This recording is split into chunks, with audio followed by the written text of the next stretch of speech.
You find yourselves approaching midnight on 21 Marpenoth, 1395 DR.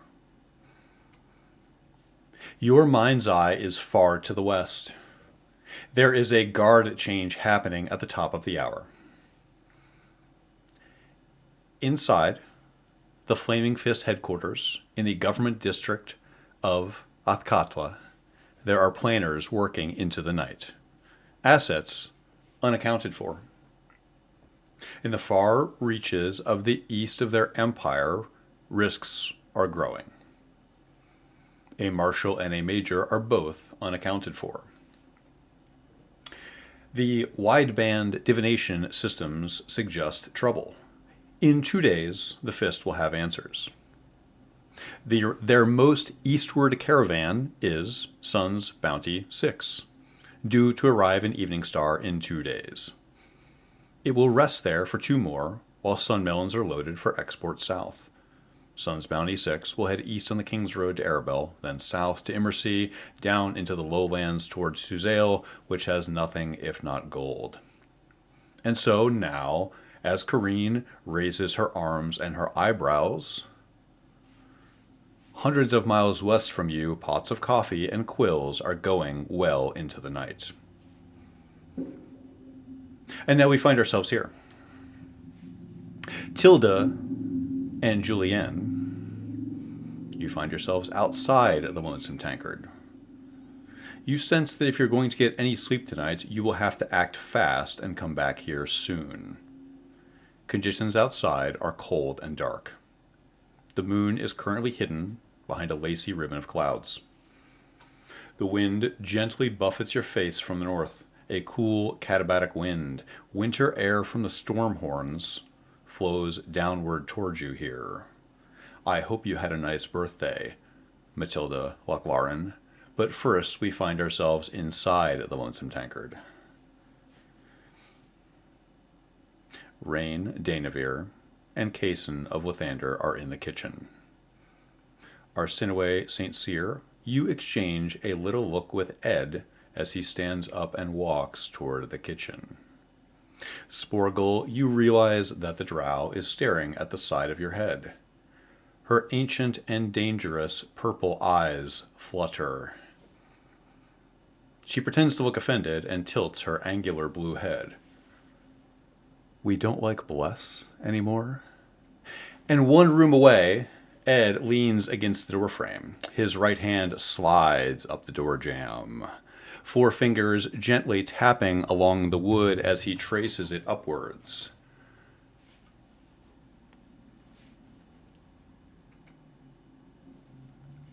Mikhail's already putting coffee on. What are we doing here in the galley, folks? I've asked for soup twice over now, and he seems to be in tears. I intend to pay for it, and Rain is already in the midst of looking through the whatever food actually is there. Just filling my pack. I'm not intending to stay here long. I need to get back out on the road. Are you coming with us or staying here? Ed grips the door jamb harder. I'm staying here. My boy's a bit of an idiot. We have a safe meeting place for when things go wrong, and it's right here. But his stevedore friends would tell him it's safer up on the dock, and they might be right. I'm going to be right here, but if one of you, he's looking at you, Kaysen, wants me to have a mind at ease, you could swing by the docks. If he doesn't show up here, I have a feeling he'll show up there. I'll add it to my list of places to check. Just trying to run through all the thoughts in my mind. I don't want it to... And he's gonna, cast a glance sort of out the door to see who's nearby. I don't want it to look like I'm keeping anything from anyone, but there's a lot on my mind and not a lot of time to share it. But at some point, I probably should fill everyone in. I take it you'll still be here at the end of the night then?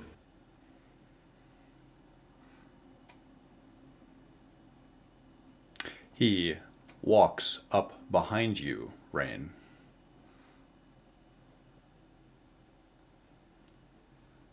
What's this about soup?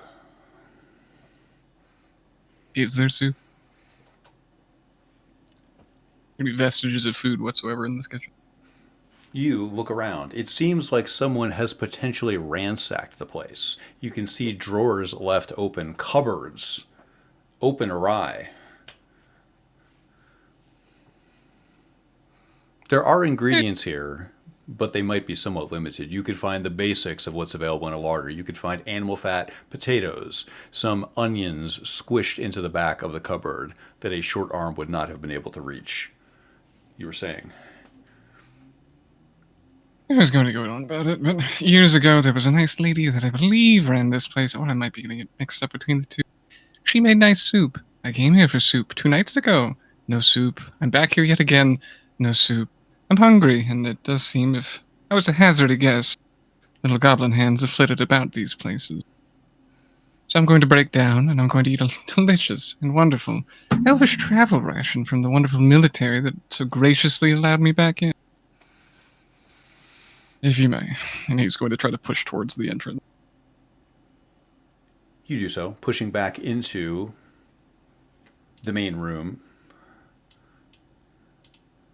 where you see Lainey still sitting at the table, Sporgle at the bar, Mikhail behind the bar, Kareen waiting to bless somebody at her makeshift altar of Lolth,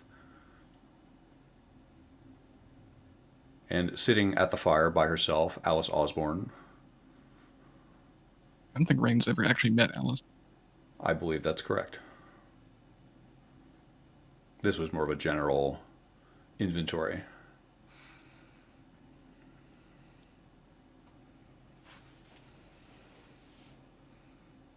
Rain will produce this cardboard tube that he's been presented and crack it open, sitting across from Lainey, pulling up a chair. You crack open this cardboard tube. What is the origin of this object? This is the military travel ration from the guardsman the military. as he came in. I understood this to be like a parchment container. No, we have a long cardboard tube. You pop it open, and a number of things wrapped in a thin, shiny foil slide out. Rain will begin to unwrap these things. You do so, inventorying them. There is a spread in a foil packet. When you open it, it smells strongly acidic, and you detect the smell of strawberries. There are 4 long, thin crackers that smell spiced, like a gingery spice, like a warm spice. You find a small tin. Rain, it's the size of the bottom of your thumb. On it, there is embossed the outline of a fish. Rain will crack this open and begin to put together this spread of crackers and jams and presumably fish. Who knows? But more so, he's looking at Lainey. Lainey's Miss Lochlauren. Miss Lochlauren, it has been a while, truly. Your daughter is not a prognosticator like yourself, it turns. You shouldn't be so hard on her. She did think you were very, very not alive. Rough day for everyone. She's still covered in soot. She is. She hasn't had much of a chance to clean up. Yes, you see, Lainey Lochlauren has a dark character about her. Not just the soot, but also her mood. You know, there is a strong sense that this is someone who has just fought somebody in the smoke of their burning home, and when she looks up at you,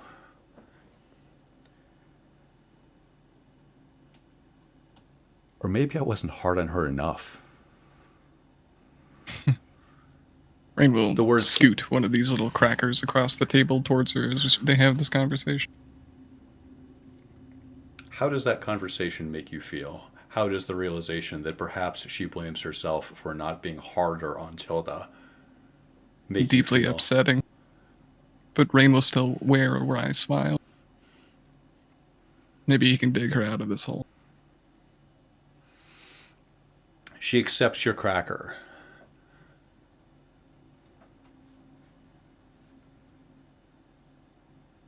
Between bites, she tosses a dark glance in the general direction of Arsinoe St. Cyr.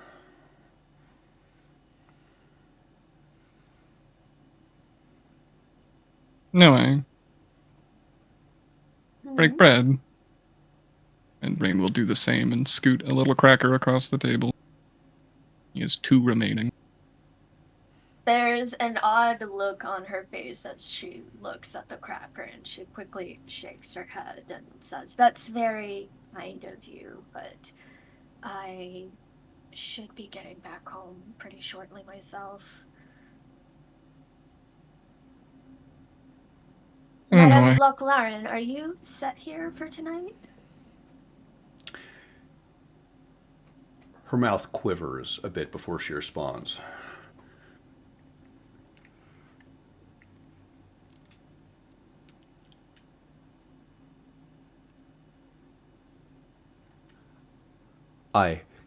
Michaela's not like your family.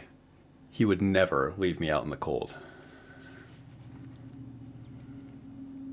I think there's a heavy weight that sort of settles across her as she takes this in, and she nods after a moment and says, "Well, we are all in debt to our innkeeper. Never mind."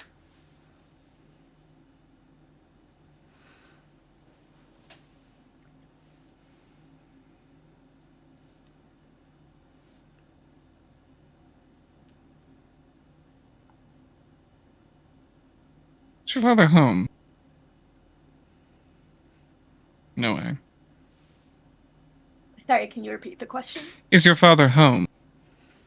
She turns and looks over her shoulder at Ren, and she says, "As far as I understand, he never left."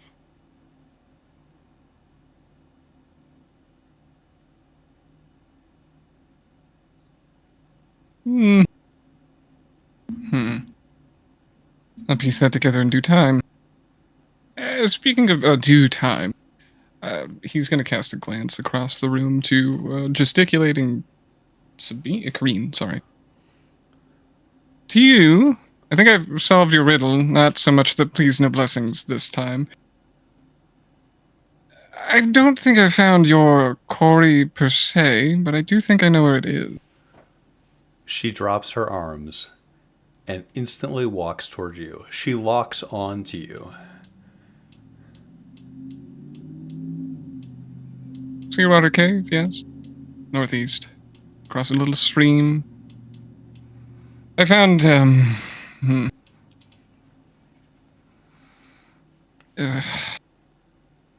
don't know a delicate way of putting this, but your ilk downstairs, praying over, Where? It's like this. Her mouth is again, as you sputter and compare her to her kin, her mouth is inches from your ear, and she says again, "Where?" Rain freezes a bit. He didn't think this through particularly well. The nervousness has gotten to him, and he's brokering peace in every way he can find. To Clearwater Caves, have you been?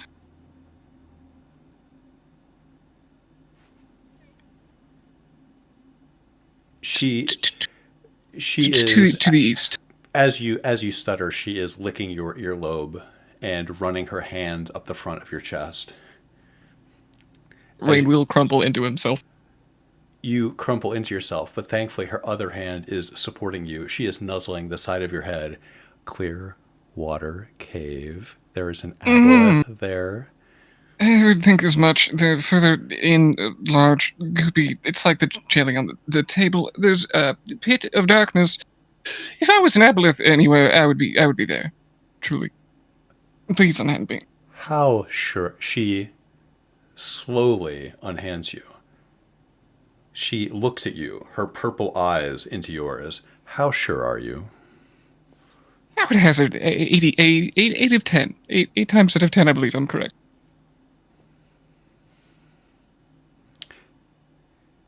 She blinks.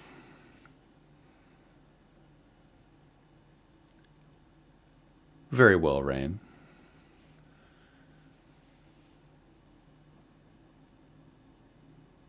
If this is true, she extends a hand and cups your cheek. I have such gifts for you. Good. I'm so excited to unwrap them. Oh, he's just looking anywhere but her.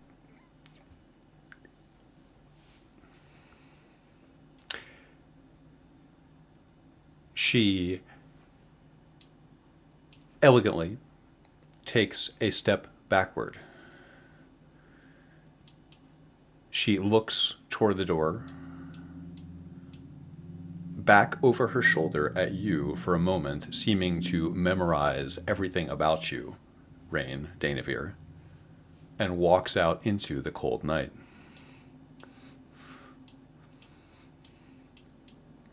Rain will look down to his palm where he's crushed the third cracker of jelly. Kason's gonna peek out and be like, "Thank you, she scares me." Oh, yes. Crumbs fall through your fingers. Julianne and Tilda,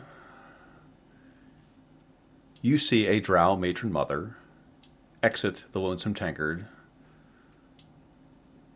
pause at the archway, and study you for a moment.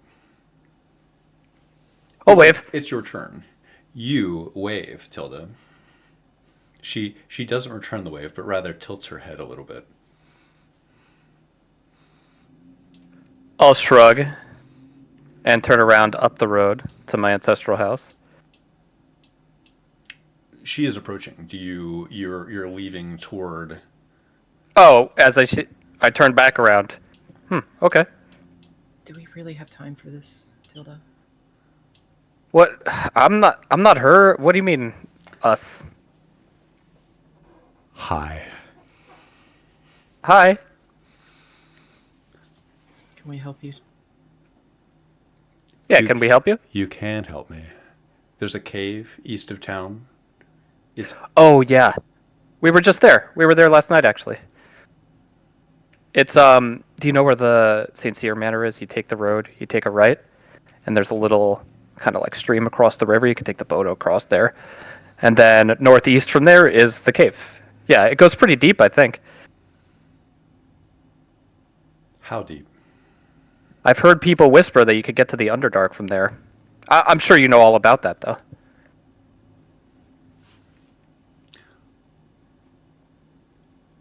She nods appreciatively.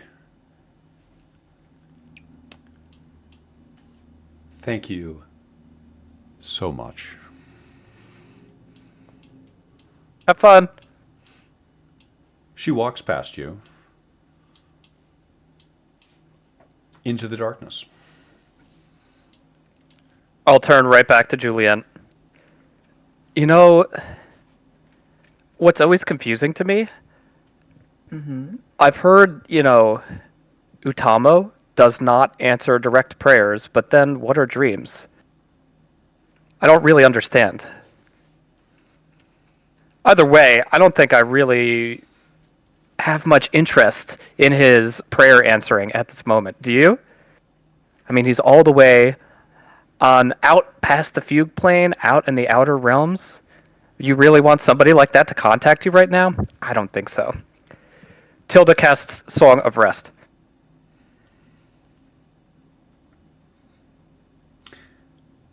By my estimation, this Song of Rest would only affect you and Julianne. That's your intent, correct?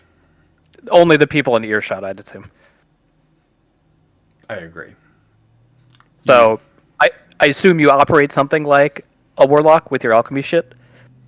Yes, I think in this case, a combination of Julianne visiting her lab and re-upping on potions and this Song of Rest replenishes spell slots.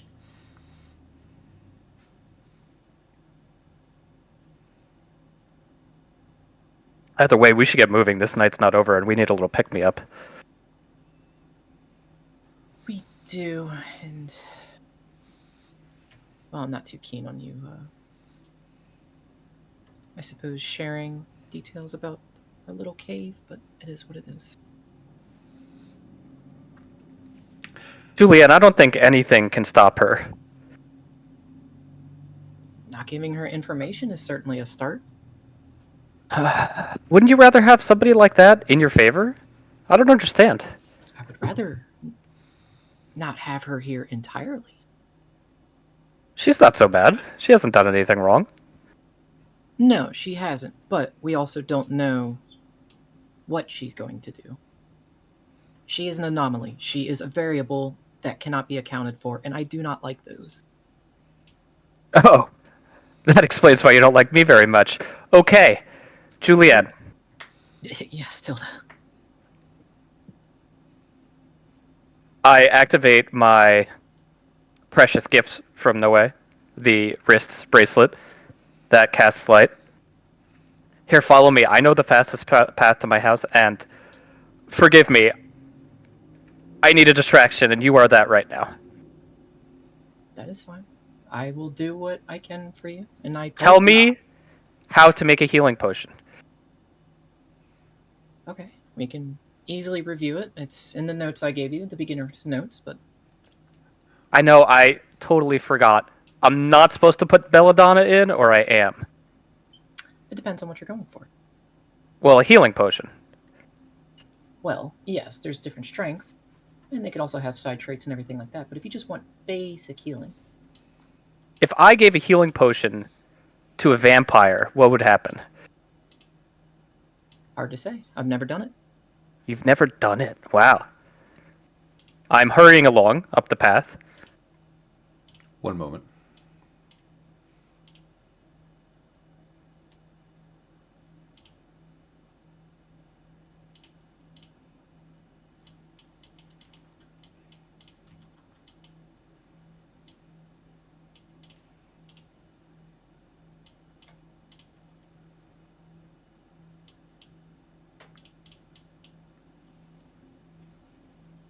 You find yourselves toward the back entrance of your house. If anyone else This way. is leaving the tankard, by the way, let me know and I'll place you on this map. But to continue the discussion about the potion, see this Mallore's Claw? And I will pull a small herb out of my pack. A very basic herb found everywhere. It can easily be distilled over an alembic for, 2 hours. Mix it with water, several other ingredients. It boils down into a tea-like drink, and, well, If I didn't have an alembic, could I use like a cauldron or a pan? unfortunately not. You need the heat to be properly distributed to heat the water correctly, and any other ingredients. Otherwise, it could cause the other ingredients to burn, not mix properly, or just any other unfortunate mishaps. So If I was really good, could I use create fire to do it? fire's just a heat source. Yeah, You need so the like I could tools. control it, you know what I mean? Yes, but you still need the proper tools to, do the rest of the work. I don't know if I'll be getting an alembic anytime soon, so I'm just wondering how I can make do. I have plenty. I would be over the moon if you would accept one and learn how to do it. Okay. Here. So I think Randy would have come this way. And I'm going to hand Julianne my book lamp. Can you help me sift through the... He wouldn't be any further past the doorway, I think. How fast do you think he'd even get into the house to begin with? He'd go to what, his room maybe, or looking for your mother? If I know him, he's going to the kitchen. Okay. Whereabouts would the kitchen be in proximity of I'll move to the south. this? The kitchen would be, and I'll point to where I'm pinging. Around over here. Careful where you step. Apologies. Ready! I'll call out. You call out for your brother. Underfoot, charcoal splinters beneath your boots. Can the two of you roll investigation? Tilda at advantage. Kaysen, you were going to say something a moment ago? You are Oh, exiting. nothing. You just asked who was exiting. I said me, but not quite yet. Let me know when you feel like you've exited. 21. 12. Probably after like the next round of turns.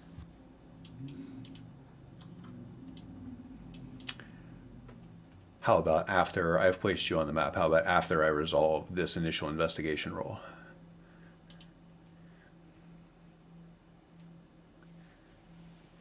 You search through the remains of your house, Tilda. Julianne assists you. You find nothing in the vicinity of the kitchen other than charred remains of the structure of your home.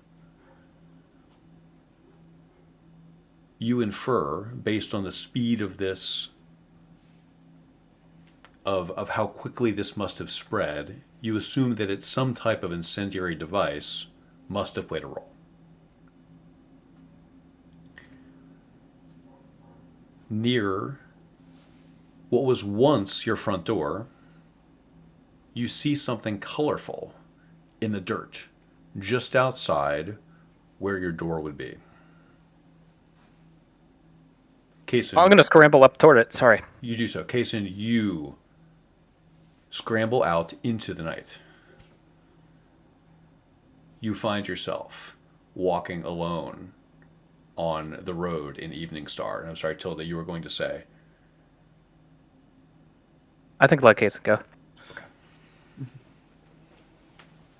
We've got a Sporgle turn first, right? What is sporgling inside the tavern? We are off initiative order right now, so kind of call your actions as you see fit. Sporgle, please. Well, everyone's out and about doing extracurricular activities. I think Sporg would like to go back to the town square when his turn comes up.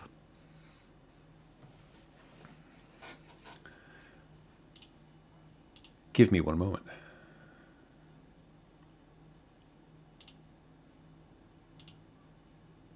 How do you exit the Lonesome Tankard? Do you just hop off the bar stool and you're off to the races?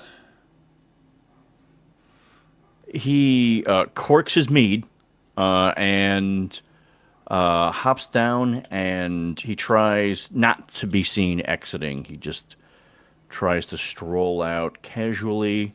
I imagine he would head out to the north side because he saw everyone else go out the other side. Got it. You would slip out, so you'd have to go through the back there, through the north entrance, sort of between Arsinoe and Alice. Which you could certainly do. I can't imagine Arsinoe is very attuned to. I can't imagine she's on Sporgle watch, is she? Nobody is on Sporgle watch. That's our fatal flaw. There it is. As a result, I think, should you desire to pop out the north entrance here, you do so, arriving around the same time as Kaysen. You both exit the Lonesome Tankard, and you are here in the cool night.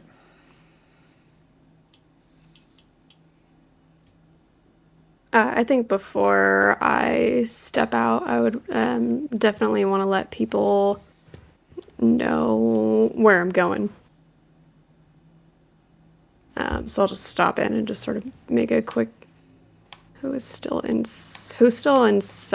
Is it Rain and Noe? That's correct. Seems so. Okay. I'm just gonna like briefly let people know that I'm going back out. Did Ed step into the kitchen?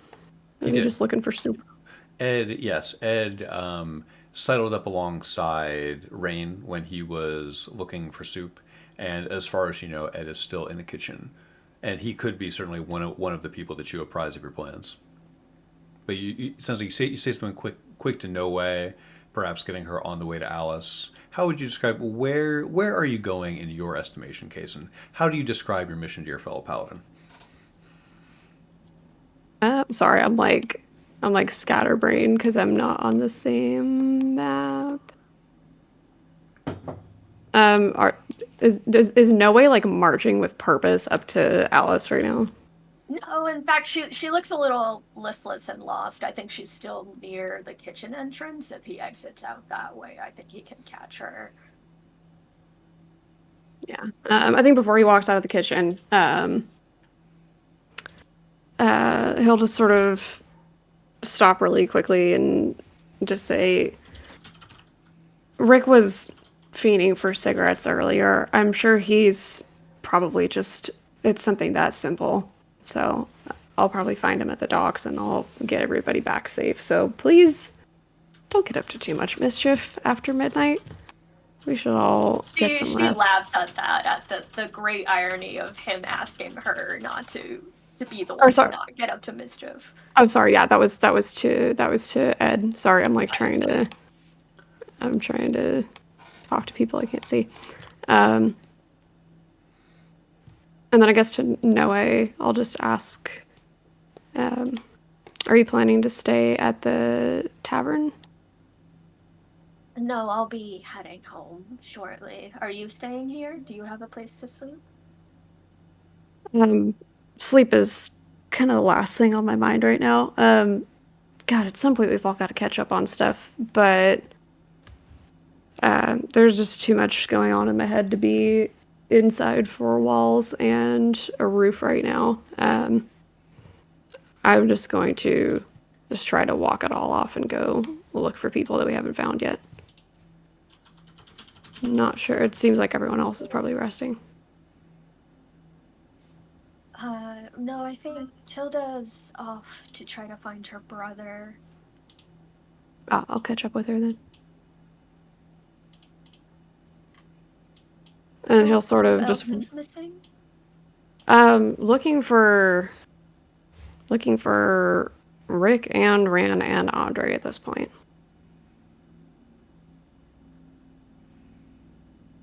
Got it. Well, I think for your sake, it's all right to just focus on one target at a time. And I understand you are used to doing things a certain way, and I'm not about to tell you to act differently, but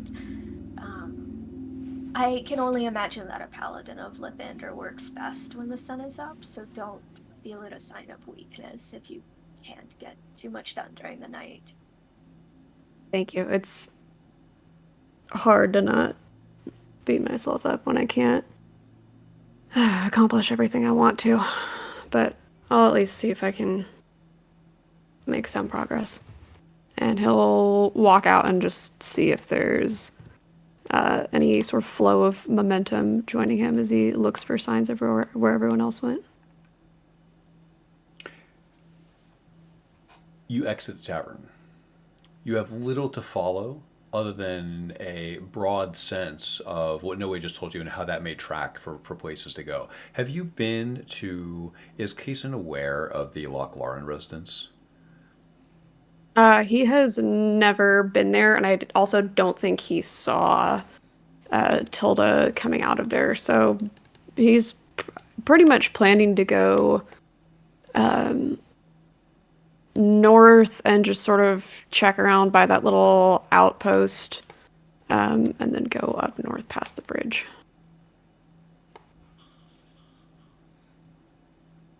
You do so. And Sporgle, you would see, as assuming Kaysen continues to go north there, Sporgle, you would see the familiar face of somebody you rode the raft in on, Kaysen of Lathander. And this time, since it's nighttime and slightly better cover. He's not going to try too much to stick to the roads. He's going to more sort of walk along the edge of the tree line, checking inside the trees for any signs that people have been about, like broken branches and things like that. But then also just like trying to refresh like harvestables, not in like an alchemy ingredient sort of sense, but just looking for things that like might go in a tea or Foraging. something like that. Looking for little shrooms and things. Why don't you roll nature? And then we'll come back to your roll. Julienne and Tilda, you were investigating this colorful thing you found at the front of the door. Is that correct, Tilda? I'm gonna scramble up to it, and get on my knees, like maybe I'm like an archaeologist dusting off a keening bone, making sure not to disrupt it. Tilda, more light would probably help us in this. Your little trinket is good, but I think some more direct light would help. And I'll just take my light vial, shake it up, and I'll just kind of set it down gently next to her. Here, that'll light up the ground for you, and I'll move over here, and I'll see if I can illuminate anything from the other side. Thank you. I'll use my hands to brush grime, soot, dust, ash off of whatever I'm looking at. It's difficult to tell what you're even looking at. It's more of a substance than a thing. It's little flecks of color in the dirt. Some of it is bright enough to catch the light of the moon. As you get down on your hands and knees to look at this, you notice that there are little peaks and valleys of mud in this area, as if it was recently disturbed. Are they boot prints? Some of them are boot prints. Looking around, you can see that some of the channels in the dirt are long and heavy, like something pulled along. It seems like footprints, hoof prints. There could have been a melee here. Why don't you roll investigation again? 18. It all seems to be centered around something here in the middle. You see, interspersed in the muddy dirt, there are flecks of blue, silver, red, orange, and a hunk of bright sunny yellow. I will ponder aloud. Somebody came back for this? I mean, A horse? The elves weren't mounted. I mean, they were mounted, but they had claws, not hooves. Julian will lean down and start to investigate the surrounding area as she talks back to Tilda. Is this the propellant? I'm not sure, but I mean, we did see the elves come in and put water to the mansion. Or that's what I heard happened. I'm going to point over here and say, this looks like a hoof print. The elves didn't have horses.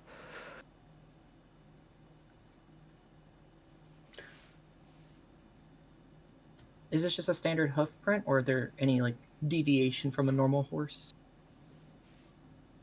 In your estimation, these seem to be normal hoof prints. It does not seem to be, for example, from a griffin. You can see a clear outline of a horseshoe. Does anybody in town even have horses ready to go, especially tonight?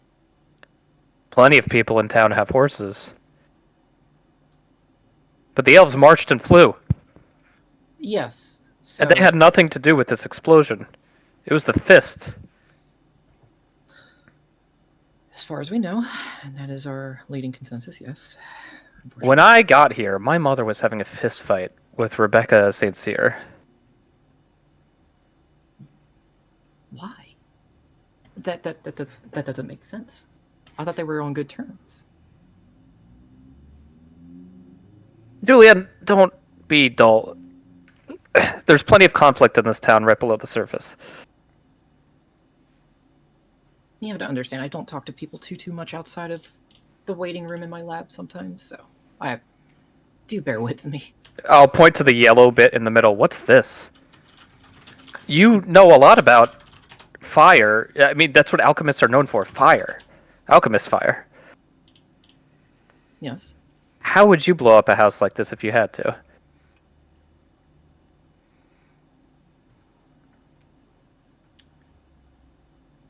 If I were to do it, The yellow substance crumbles. It's solid. can I make a investigation to determine what the material is? You can. Can I sniff the air? Like wafting? Like I was taught? You can. It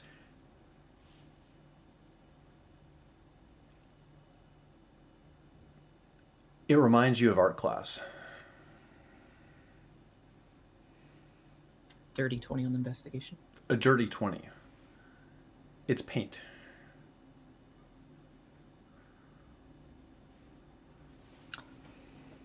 The way it chips and flakes and the shimmer to it, this is paint, Tilda.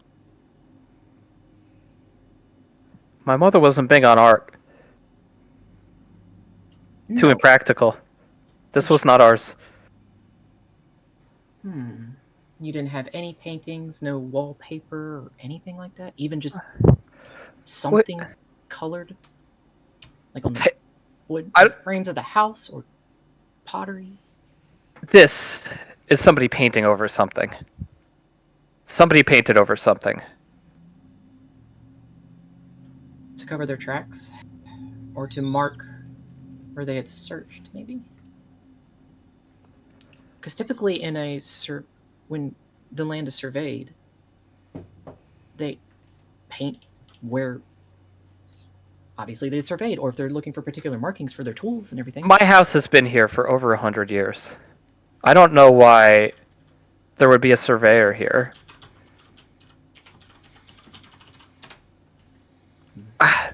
Why would somebody bring a horse here for a painting that was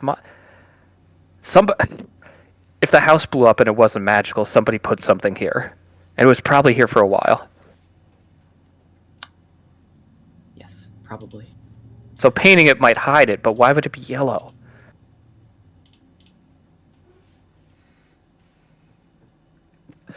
Okay.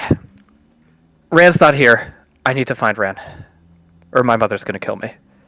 And then I'm gonna kill her.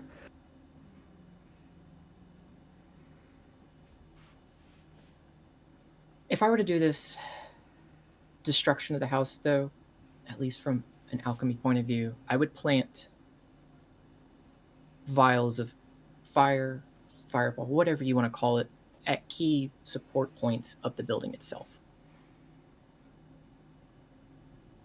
So the corners, the support pillars in the center, and then that way it'll just burn into itself.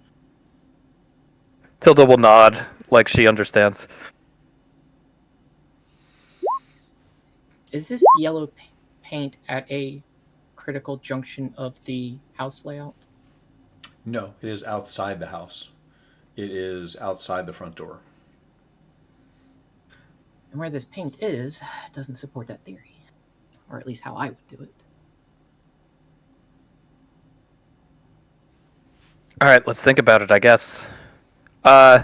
Before I go, I'm going to sweep the paint away and see what's underneath.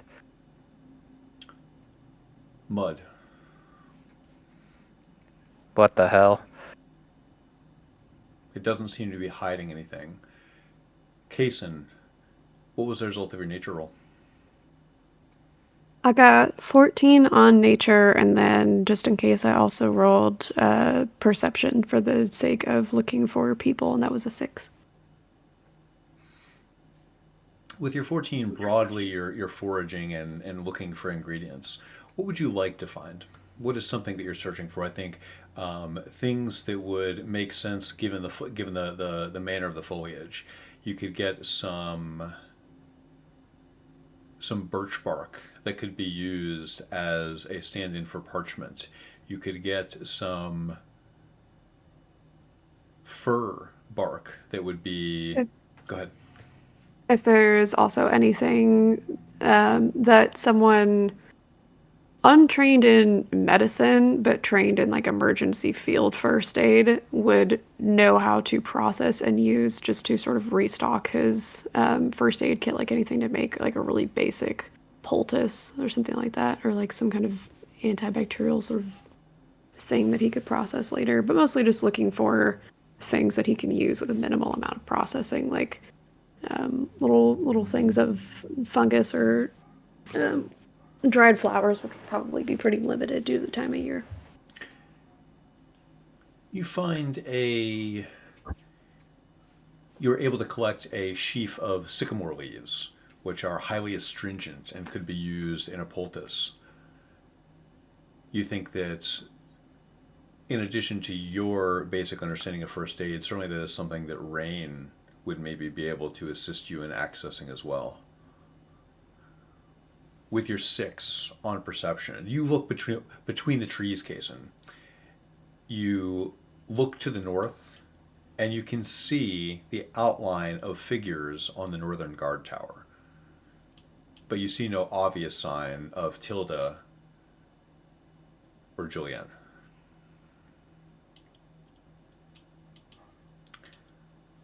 Back inside the Lonesome Tankard.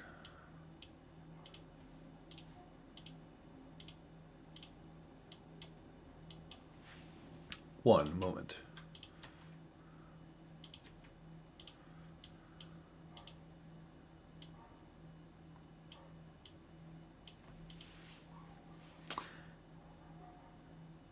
Rain. Ed sits down beside you. He goes to grab the last cracker. Do you stop him? Not even close. I've lost my appetite. It's all yours. He takes the cracker, and in between big crunches of it, he looks at Lainey and says, "I'm sorry I interrupted the weather report."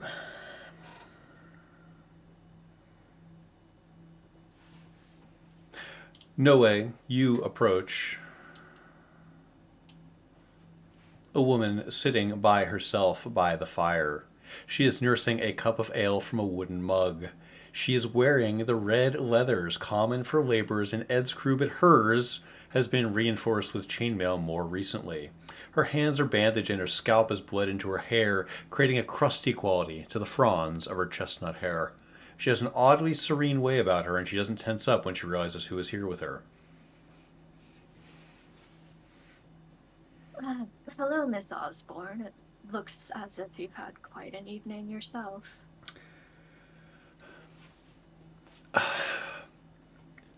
Hello, Lady St. Cyr. Come to fight again? No. Do you need healing? Why would you heal me? Means motive opportunity. Means, motive, opportunity. Very convincing. She holds out her arm where you can see there are a series of deep scratches in the soft flesh of her wrist and forearm.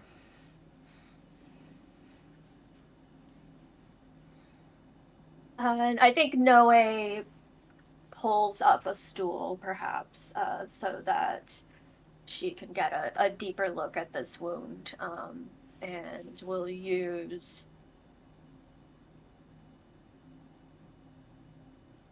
I guess the rest of her lay on hands pool. It looks like she has 10 hit points worth left of healing there. Did you get into a fight with someone else? She's holding her arm out towards you as you direct your healing power into her. She looks like she's reluctant to divulge the details, but who can refuse when being healed? She looks into your eyes, Noe. Just a fight with nature. These are scratch wounds. These are thorns. There's one on the top of my head, too. Yes, a very curious place to run into thorns. And she'll, if she's allowed, she'll go to look at that wound as well. There is a man who came into town who spoke to me of you. Her eyes look straight ahead as you tend to the wound on her scalp. A man. A counselor, a man in black, with some sort of armored construct.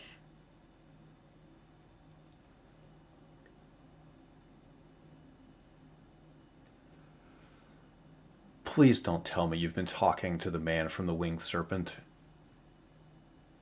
What is the winged serpent? Are you really not? Has your father not taught you the She gives winged? her a strained smile and says, I'm learning today that there is much that I do not know, as humiliating as that is to me personally. The winged serpent, the Black Network, the Zentarim. What do you think he's a counselor of? Why would you talk to someone like that? Why would What? you? How did you know that I've been talking to him? You told me as such. I wanted to ask you if this was true.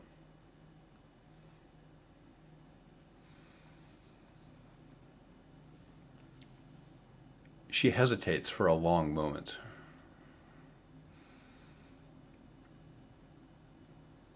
Yes.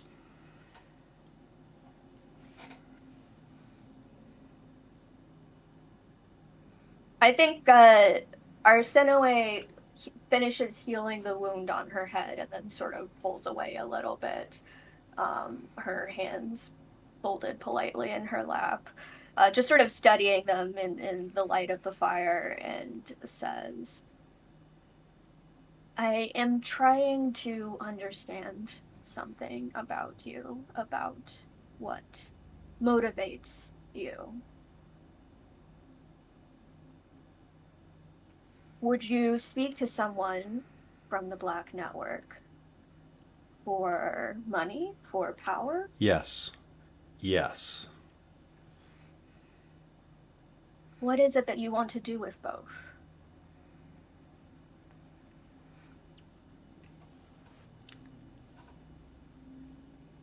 She tilts her head. This is what's so frustrating about talking to you, Arsinoe. Only someone with power would ever say, why do you desire power? She laughs a little at that. It is tired, but genuine.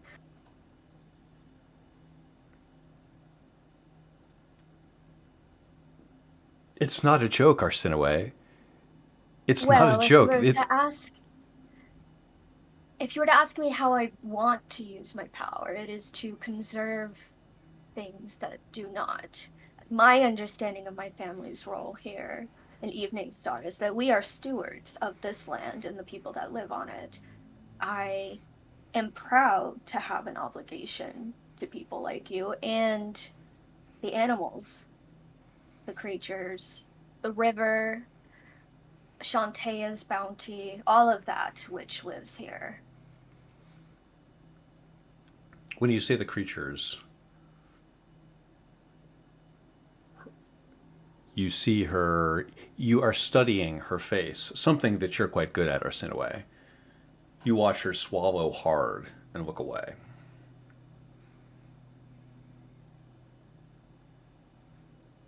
And to that point, I have been given proof, some of which I have in hand, some of which is merely alleged, that you are causing some harm.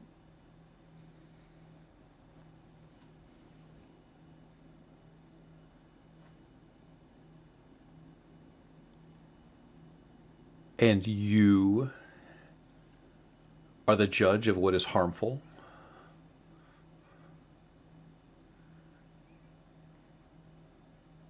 Is have that part of the full stewardship that you have inherited with your last name? The power to condemn? I think she does take a beat and thinks about that for a moment. And she says,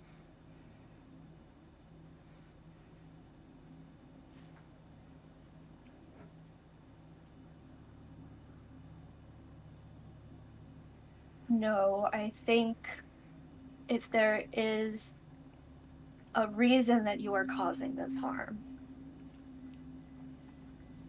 I would take it upon myself. I feel that it is my responsibility to guide you towards a path that allows you to live in concert with all of these things.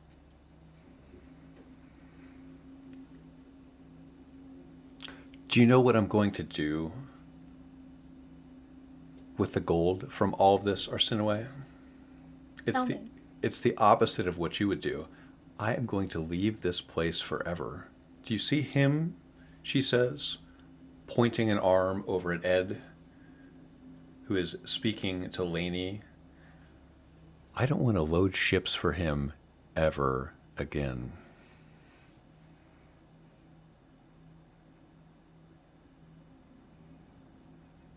What if you could do something else? I would do anything else.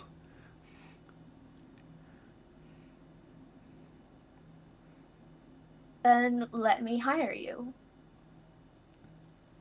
Hire me? She looks a bit surprised by this turn of events. Her face drops. She looks a bit skeptical, Arsinoe. Hire me? I am not sure that you'll like the terms, and to be honest, the things that I need done are things that I cannot do myself. But if it is money that you need to leave, or if it is money or ambition, a desire for something other than loading ships that causes you to do the things you do, then I would offer you something different.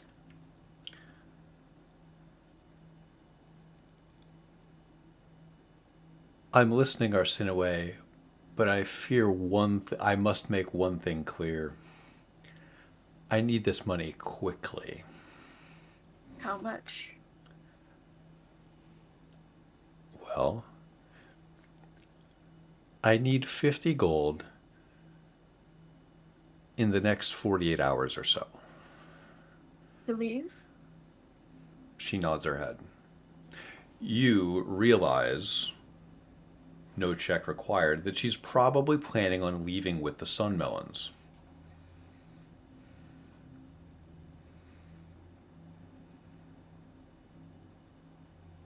Very well. Why don't you walk with me? I'm going back home. We do require a little bit of privacy to discuss the exact terms. If you accept the work that I give you, I will give you 25 gold per night.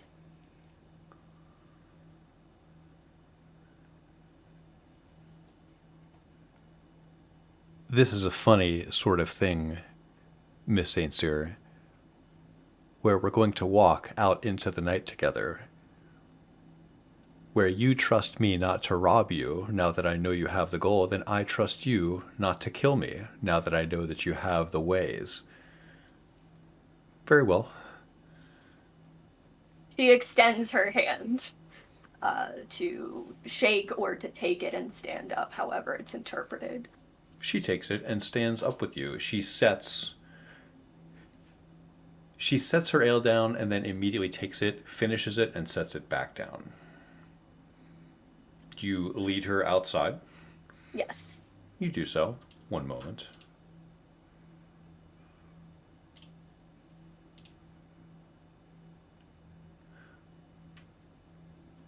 Rain, what are you trying to accomplish at the bar?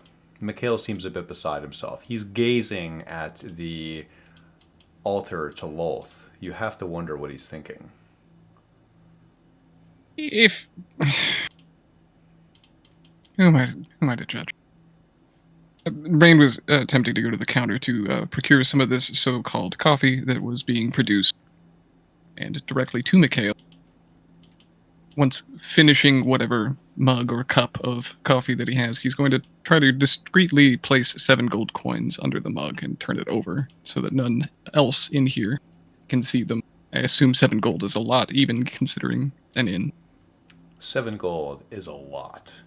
Yes. For Please. my many cohorts' troubles, I would assume that some of them are going to ramble back in here. Tired from a night's wandering, they're going to want bedding. I assume this should cover it, so we'll slowly push it across. If we can find him, we'll do our best. I'm assuming that's what everyone else is doing, because I'm doing a great job of keeping track of everyone as he looks around the inn, lacking any of his cohorts now. So into the night I go.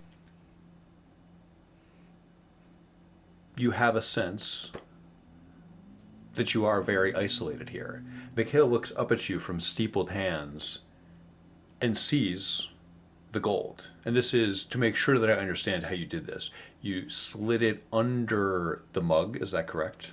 So the mug, finished the coffee, turned it upside down, stack of coins underneath. Got it. As he goes to bus your dishes, he turns it over and sees the coins underneath. He counts them and offers you the tiniest little bit of a smile. Certainly, I mean, I have 6 rooms. I don't see anyone else coming through.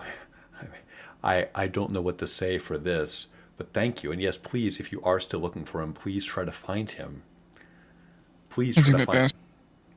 Thank you. But yes, Heard. I can't imagine anyone else is going to come through. So absolutely, my rooms are yours. You can stay here as long as you'd wish for this number of, he counts them off, 1, 2, 3, 4, 5, 6, 7, for this amount of gold. Please stay the week. Seems it's sort of against my will, but we will. Her too. He points to Laney. As here they're out of bedding. And, you know, I was going to say it's not for me to judge. Just not... I know so much is racing through your minds. Not that one. Anyone else. Not that one. He's pointing towards the altar.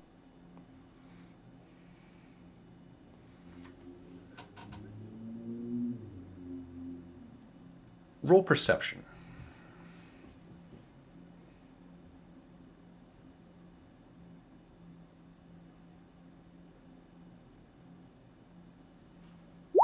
For a hot 7. If she's not staying in any of those 6 rooms, where is she staying? It wasn't the thought that was going through Rain's mind. He thought that he was about to break down and pray to Lolth for the safety of his son. Ah. Your low perception roll represents the missed opportunity here where truly you and him are speaking a different language. He looks perplexed as you 2 different walk books. out. Exactly. And not knowing that Ed is a captive, he's going to leave him behind. You do so, leaving a captive unminded. Was not present for this. Absolutely, yes. Why would he be your responsibility? Hold that thought for 1 second.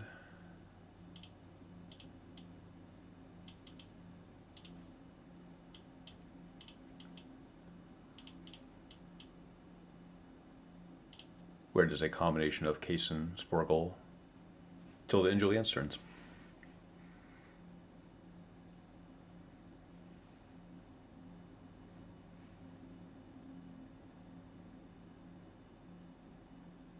So Julian has 2 thoughts as she is inspecting this paint and kind of mulling over some thoughts. But with this print matchup, or just the methodology match up to anything that the Flaming Fist might use for maybe extracting a target, marking a target, or just setting a point of interest.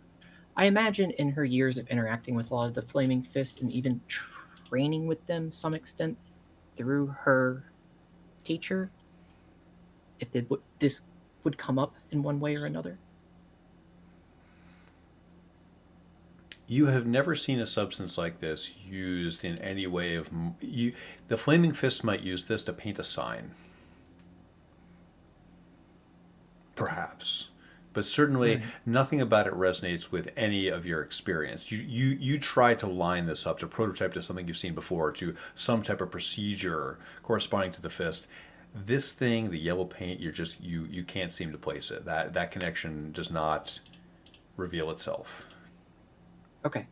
And then I guess the other thing I would be thinking of in parallel is it's just over the years of being here in town, would I've heard any rumors of interest in the Lochlauren family or the manor itself, either through just the Flaming Fist coming and going, through like when I'm collecting taxes, just patients just being delirious when I'm giving them medicine, or just even just from information brokers when I trade them potion and services. Many excellent things in there. You've heard, Julianne, that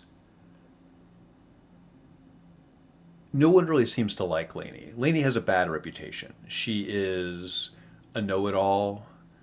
Her personality can be a little bit abrasive and grating, and she has in her house, or she had in her house, a printing press, something capable of producing literature. And she has used this to produce her own little academic journal and to criticize various peoples.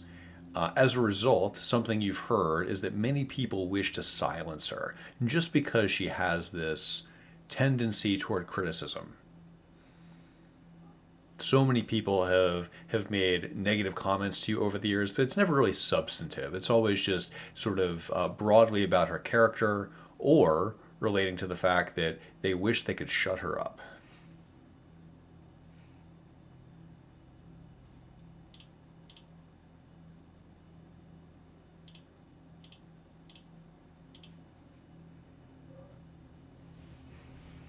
Tilda, do you know where your mother is right now? She was in the tavern. She was in the tankard. What kind of question is that?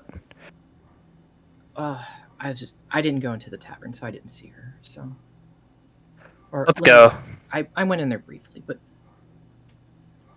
from what I understand, your mother is not the most well-liked person in town. So, unfortunately, that doesn't narrow down who would have a direct, I guess, motive for destroying. Well, not motive, but somebody that comes to mind directly. You were with me during the encounter with the Fist Major. She clearly said a passphrase, "Incendious." Do you remember? The explosion happened. It seems pretty obvious to me. I would hope you would have a better understanding of why this happened than anybody in. You think I the don't. Severinos would blow up a house? Do you understand anything about this town? No, I don't. We grow sun melons. Our fights are fist fights in a tavern. Blowing up a house is completely beyond the pale.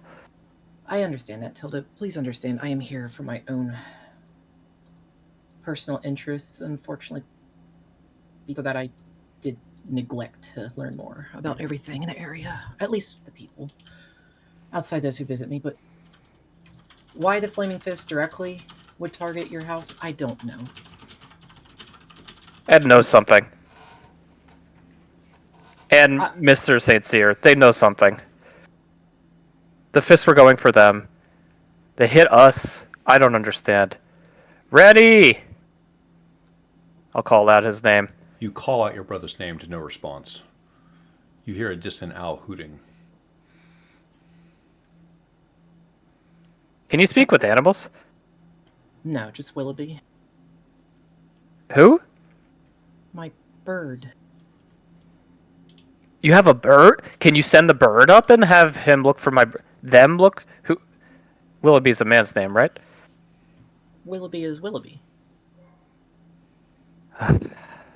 Ran. Have you ever tried to gender a bird? It's very hard.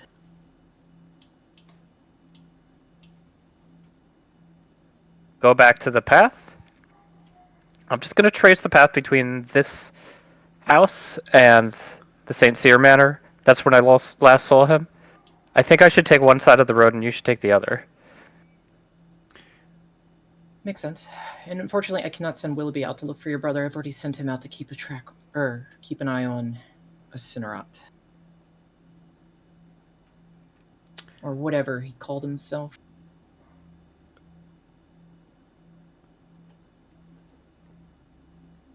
Kaysen, you come to realize that there are several things happening around you. Looking to your north, you see 3 elves in brilliant emerald armor studying you with their longbows from the high ground of the bunker. Then you realize they're looking past you. You follow their gaze. You see Tilda and Julienne standing in the middle of the road, having a conversation. He's gonna look at Tilda and Julianne and then back at the elves and make sure that no one's like actively training their weapons on him and just say, hey, not trying to cause any more trouble. You guys would know if there was a moody Selûnite paladin holed up underneath you guys, right?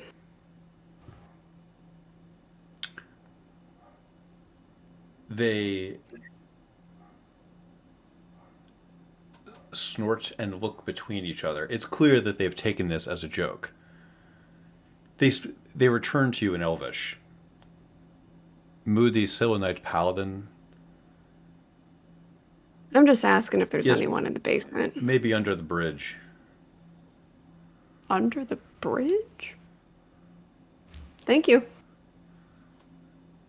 He's gonna move along kind of slowly to see if these two are coming this way. Under the bridge. They're not training their longbows on you. You hear them laughing a bit in the darkness.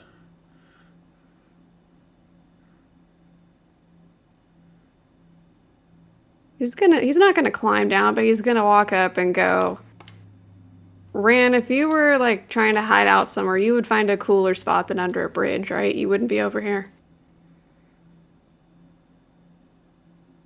Okay. You hear a voice call out. It's way down there, even further down. All the way down there. He's gonna like blow a kiss as it just morphs into flipping the bird at them as he walks off. You do so.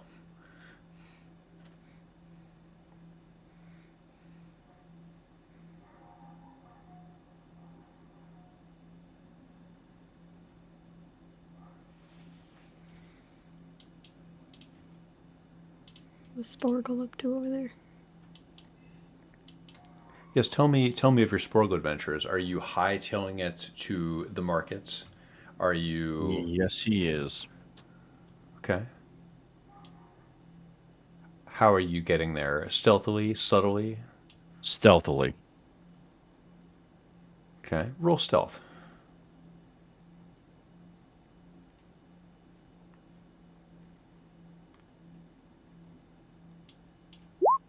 $15. One moment.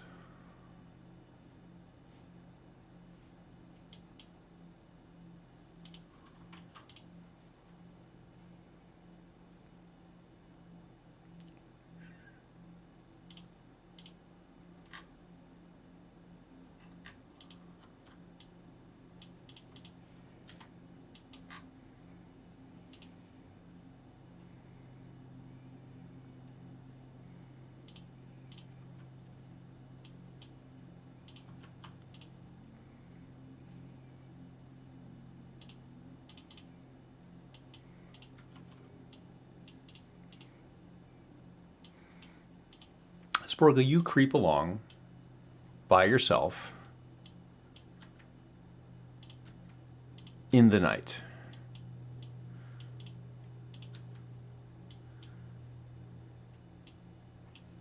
You can see down the road there are elven guards patrolling. Your 15 on stealth has gotten you this far. Other reconnaissance, you sense, might need a little bit more of a plan. You may need to designate an approach should you wish to do something involving subterfuge here. Oh, you know it.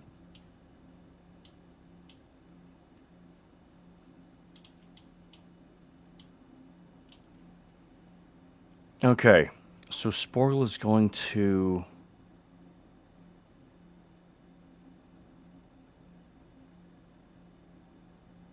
Oh. I guess we're going to go with the trees to the south, then? The Yeah, like so around here, because he wants to get south. To your west, you can see a pair of buildings that are not lit at night. You can see high windows, and your low light vision allows you to see what's inside. Looks like grain storage. Okay. The trees here are dense. This is a strongly knitted and weaved together deciduous forest. This seems like old growth trees that were never felled during the building of the town. This wasn't planted. This has always been here. Okay. Sporgle wants to get all the way south to the road. How difficult do you imagine that would be? Not very. It'll take some time. Okay. You negotiate the branches. Are you doing this in the branches, on the ground? How do you get through the forest here? I don't think there's a need to go up in the trees. Does Sporgle's smaller size help navigating this a little bit easier? It does. Yes, you can move quickly and deftly through the underbrush. Okay, he will do so then. Roll perception. You got it.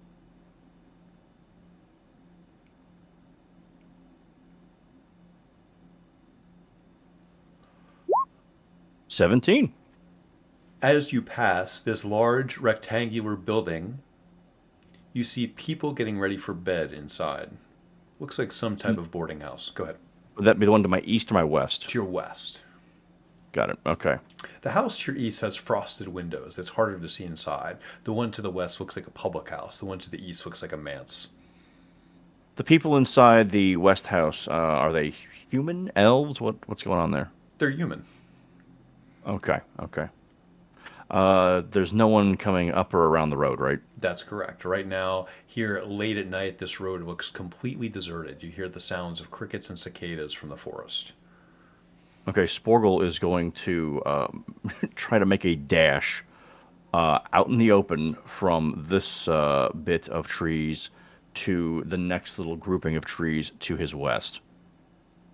You do so, running past. No one's expecting a tiny little spidery goblin running through the darkness in the middle of night, so you can traverse relatively easily. You dash into this copse of trees. Here, inside the main square, you can see that there are a handful of elves, still clad in armor. You've come to understand this species that occupies the prime material plane. You see a number of them moving through the square, guiding caravans through, loading and unloading things. Okay. Sporgle is going to try to get all the way to the west, to where that little path leads to the north end of the square. Why don't you go ahead and move yourself there before we get into things that will require rolls? And Gotcha. let's take a $5 before we pick it up. Sounds good.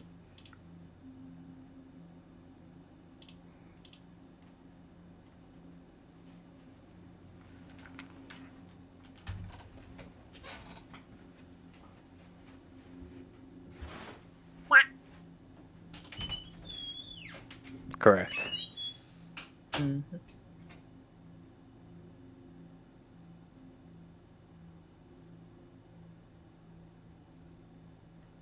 Pricing out rates for truck and or truck rentals for moving my friend from Texas.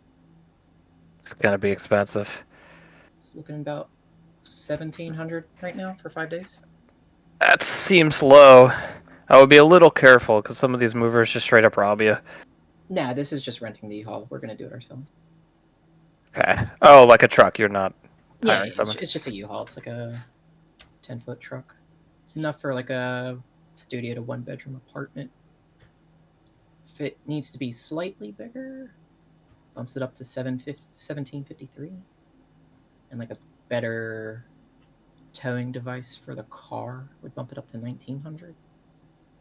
So honestly, it's not too bad because I was looking at rates for just hiring a company to do the moves themselves, and I think they wanted like 3.5 to 4 grand. Yeah, that's what I would expect. You know. But with the rate these things get on gas, it's like I imagine I'm going to be spending like another 500 on gas. So Mm-hmm. because it's about, I don't know, 1,400 miles, and this thing gets, I don't know, let's say it gets about 25 gallons or 25 miles to the gallon at best. It's probably gonna be like 17, but the tanks on these things are like 20 gallons. You probably have to fill up 3 or 4 times, probably 4, but the Mhm. fourth one's gonna be half, Yep. and a fill up's gonna be like $80. Yeah, so it's probably closer to like 300. Yeah, 70 estimate if it does 17 miles a gallon, so we'll have to get 76 gallons of gas roughly. Probably more than that. So we'll say 80. So four fill-ups at 20 gallons, give or take. And we'll say the price is what average of. We'll say it's like 327, I guess.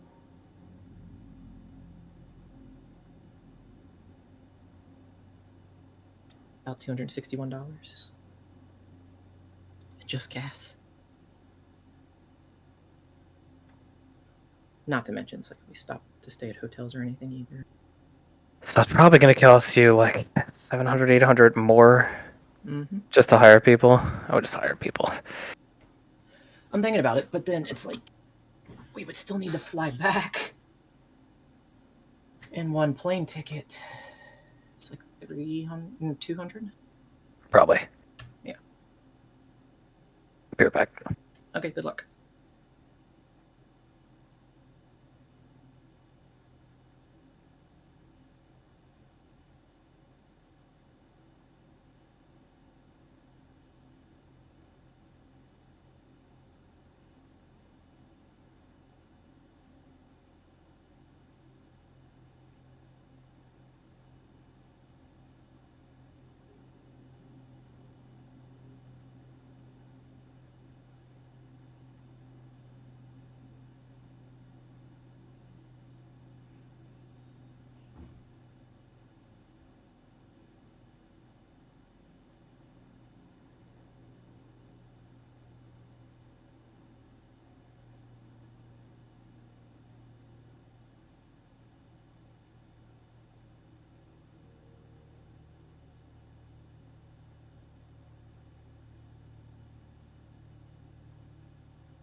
Hello. Hello. Hello.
Electric Detectors.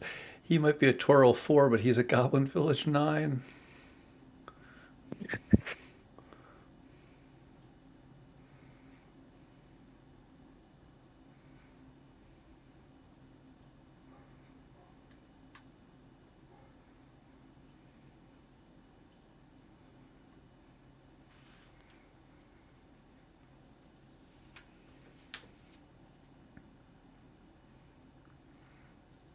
Yes, Frampler, are you here? Yeah, I was fucking shrimped in my chair. Was it? It's like a funny thought that Tilda's like, yeah, they said this word, and then everything exploded. You know, and it's They're just right there. Yep, that yeah, definitely.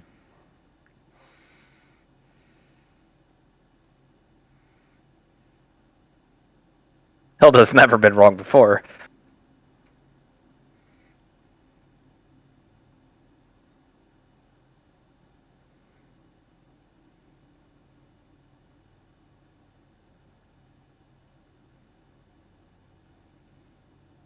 Oh, Jewel, do you know who?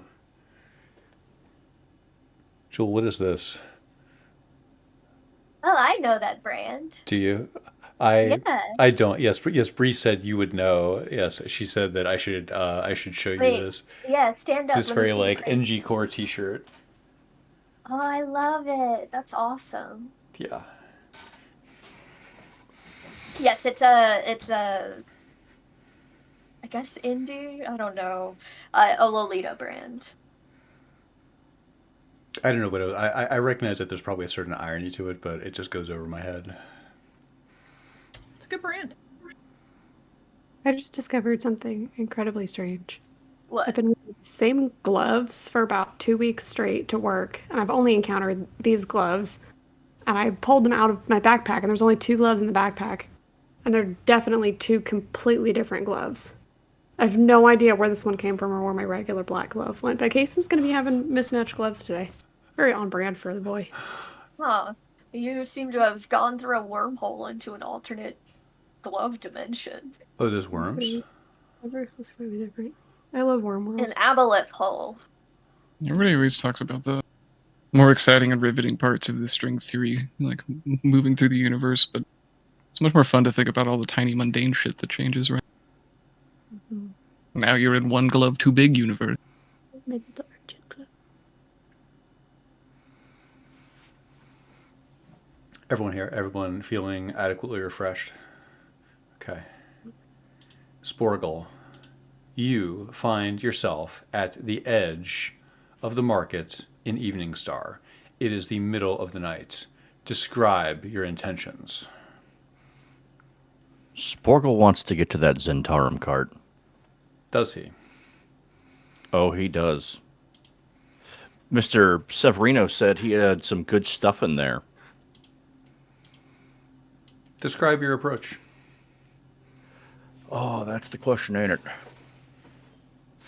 You have a sense of heightened danger here. I would imagine so.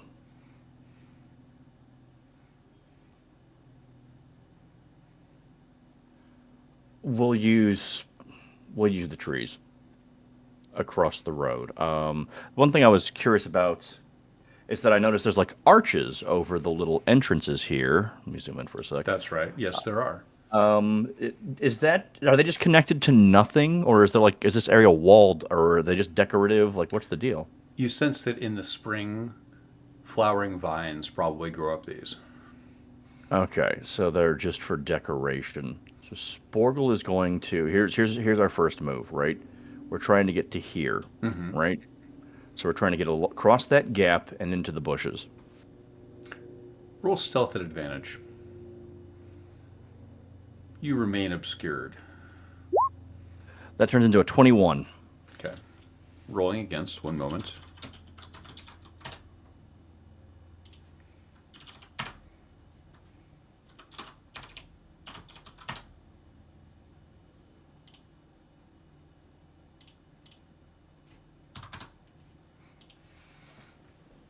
You move across the open ground. As you arrive,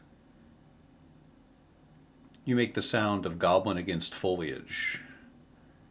And there's sort of a wet sheaf sound as the leaves find their place once again. No one seems to come investigate you. Fantastic. So now I need to make my way north through this area. How dense is the foliage here? Very. Okay. Man,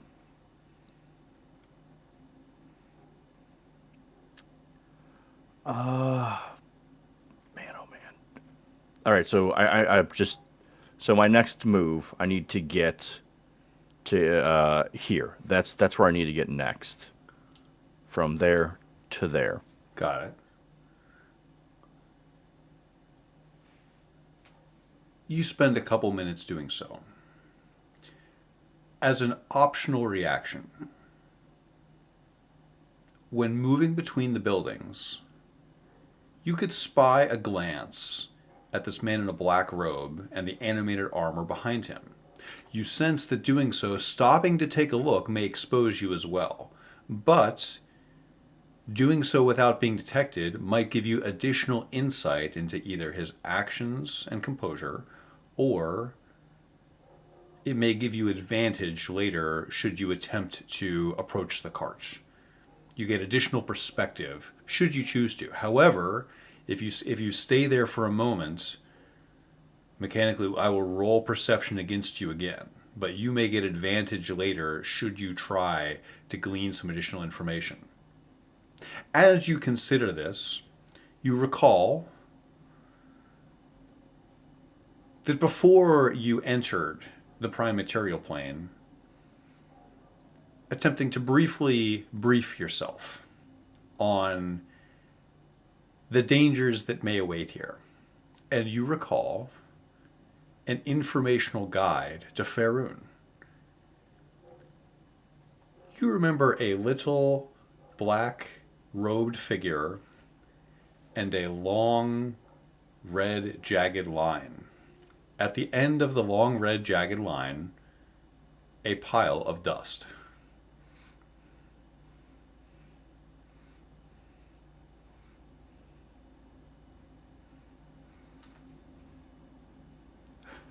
I will not take that optional reaction, I don't think. Okay.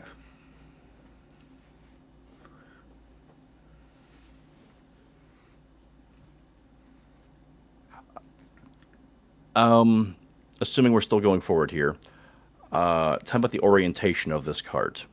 This cart is pulled by two horses.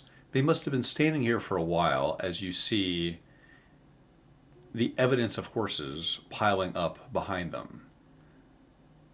The animated armor is standing perfectly still behind the counselor.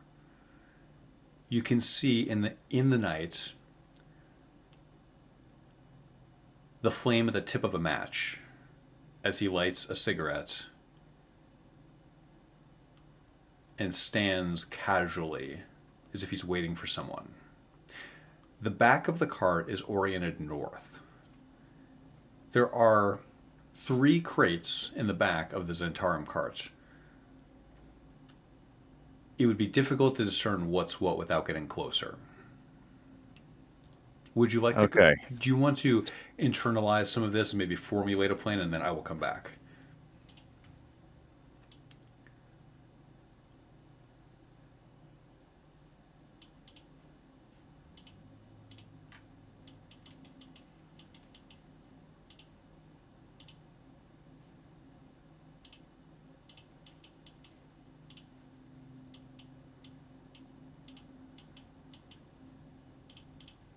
Kaysen, you have just flipped the bird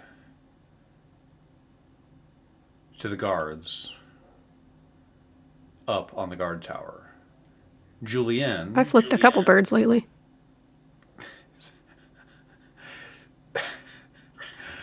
So true. Yes, that is correct. Yes, there is a certain poetic nature to this, isn't there? Julienne and Tilda, you see Kaysen's figure illuminated on the light of the bridge. The torches burn into the night sky. You see Kaysen's silhouette against the darkness. How the hell did he get there? I don't know. What is he up to? He's already caused enough trouble as it is.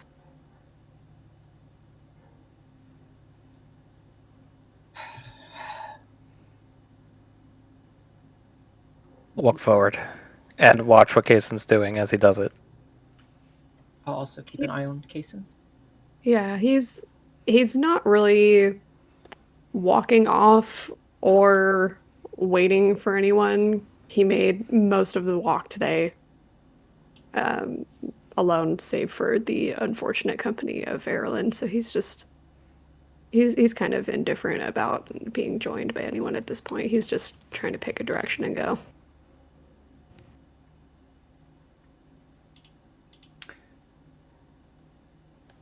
What's Kaysen doing? Just walking. Just walking across the bridge? Just walking. Enjoying the solitude.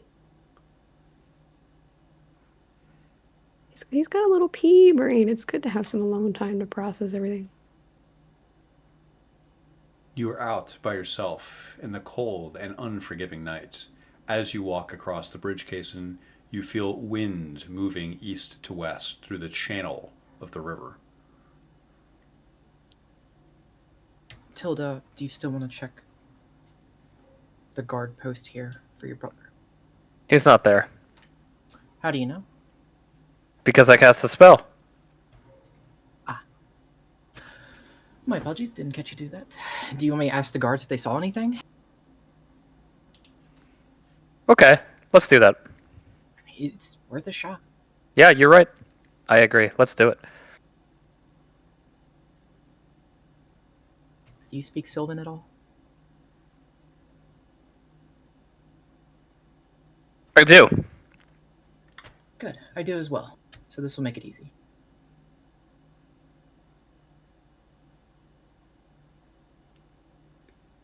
Let's double check those languages. Do you speak Elvish? Yep. That's what I thought. And Elvish, Sylvan. Yes. Yep. And in fact, you hear the guards call out to you in heavily accented Elven. This is not the regional accent of who you would expect. As the guard captain says, Isanwe Atanala. What does that mean? It means, why would I speak to you? You realize that they probably don't imagine that a human speaks Elvish as they speak down to you. I'm gonna yell back up in Elvish. You already are speaking to me. What do you mean? They look between each other. The conversation continues in Elvish. How strong is your command? Does it come up? Go ahead. Search yourself. Defiant is the tone.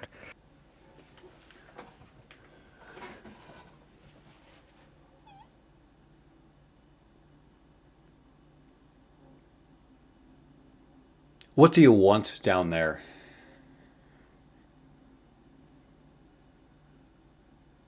We're looking for a silver-haired boy in armor who crossed here.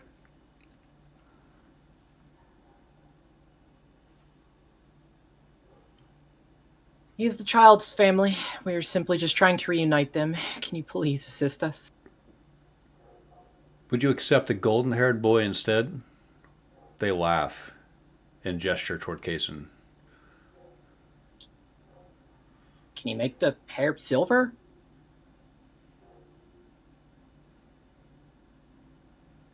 Sorry, that was in poor taste. No, we deliberately seek the one we mentioned. You're free to travel this way for now. But you have seen nothing. Why would I tell you if I did? Because we'll get out of your hair faster. Trust me, I can be very annoying. And I'm also the town physician. I can help you if you come by the clinic. You know, even though you're occupying the town, there's still we can still help you. And you can help us.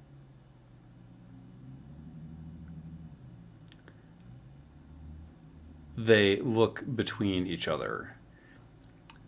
You have a sense that these are not the people to be negotiating with, that they have little say in the matter and are probably not interested in a duel of philosophy.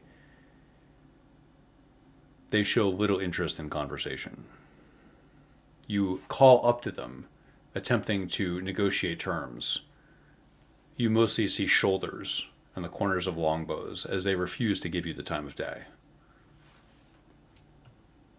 These guys are idiots.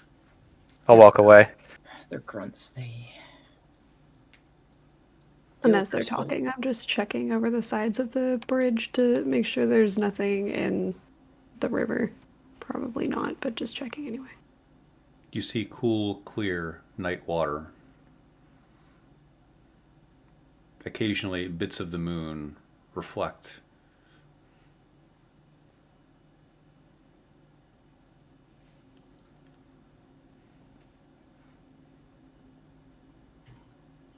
Okay, well, we at least know we have free passage.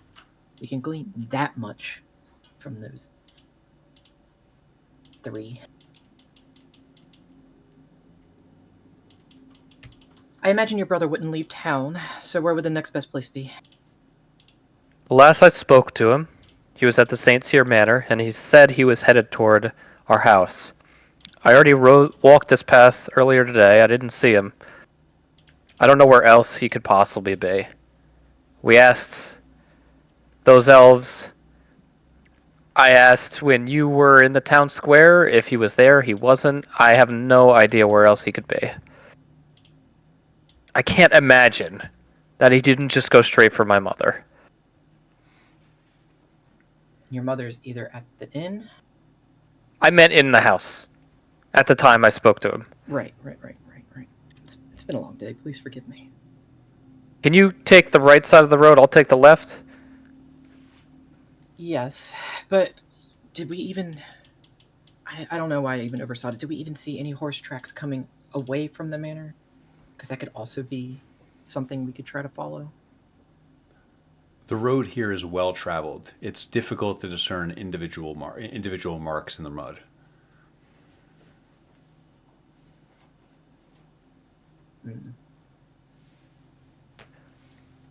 I'm going to continue down the wood and intermittently shout my brother's name. You do so. Arsinoe St. Cyr. You find yourself on the road with Alice Osborne.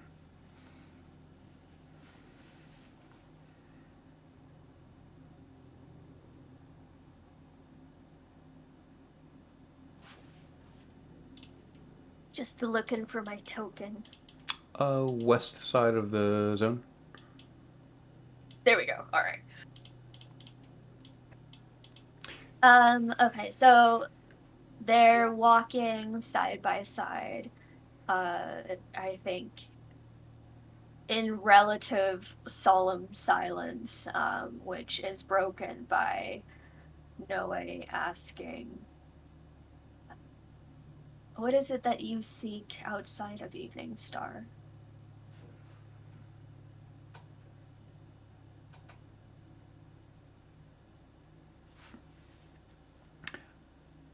A better life than this.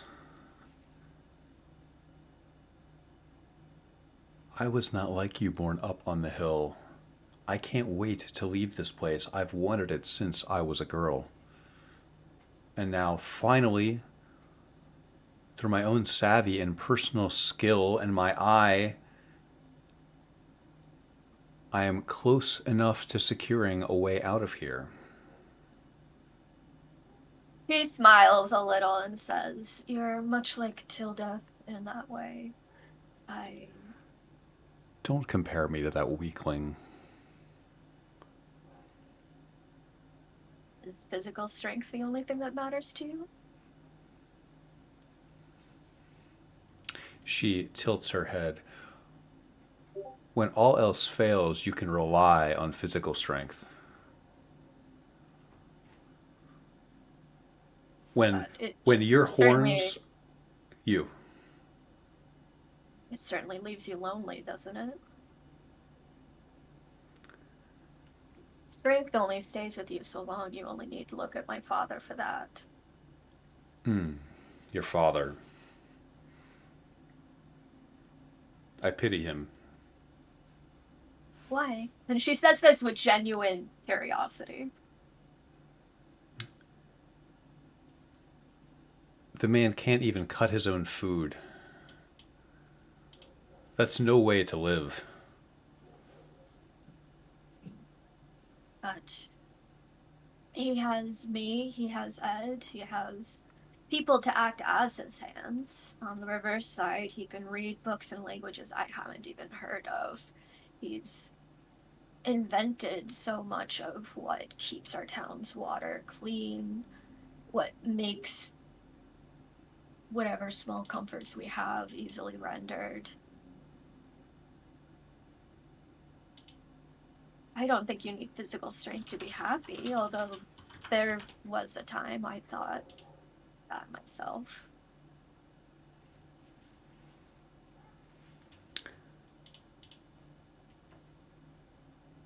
You have a varied conversation about the value of strength.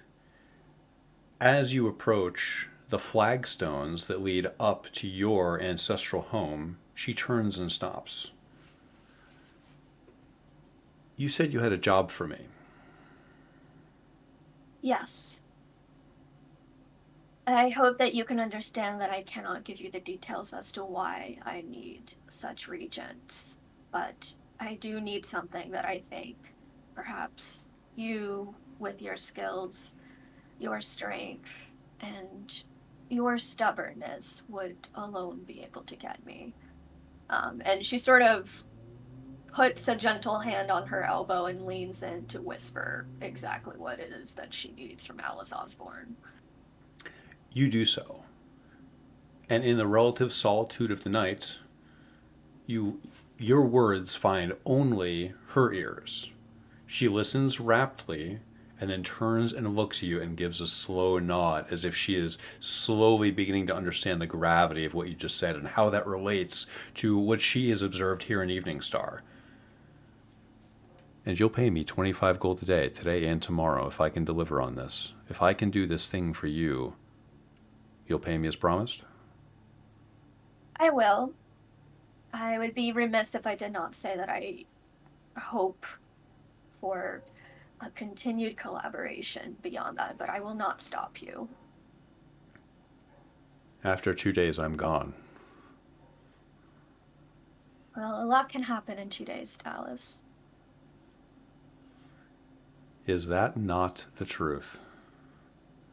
Where should I meet you? Behind your house? Yes, that works.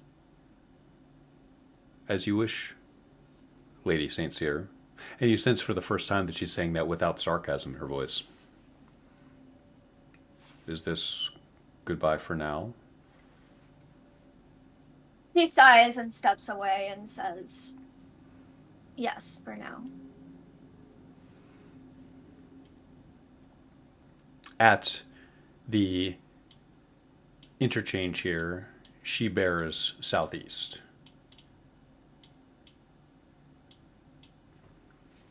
And Noe will walk up the cobblestone road to her house. You approach the armed guards outside your house, and we will come back to you in a moment. Inside the tankard, Rain Danavir, you are exiting, you are on your way out. I believe so, yes. Okay, one moment.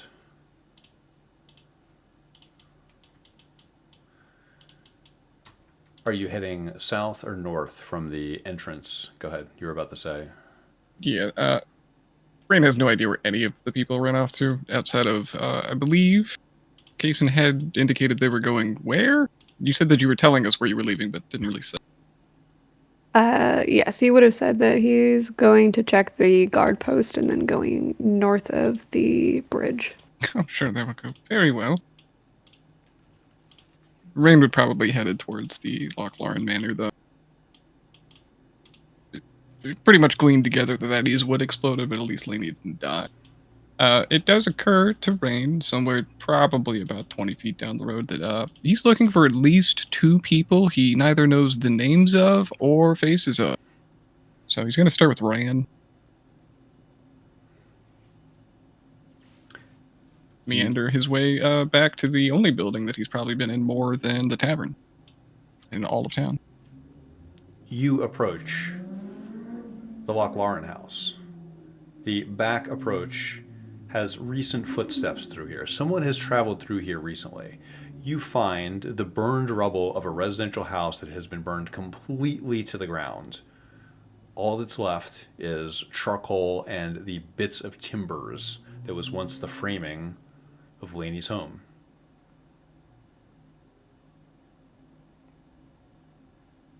Ray would probably be interested in these tracks from this back road.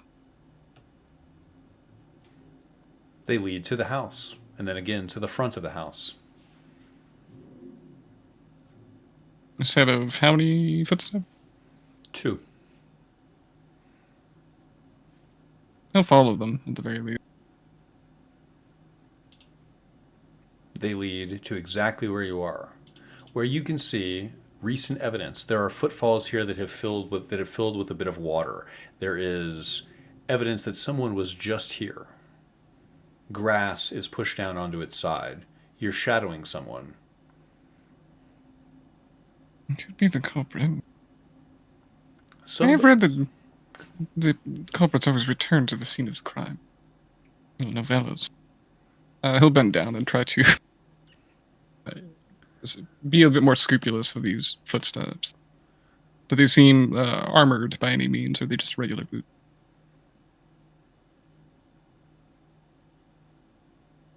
It's 2 sets of regular shoes. The shoes look small, narrow.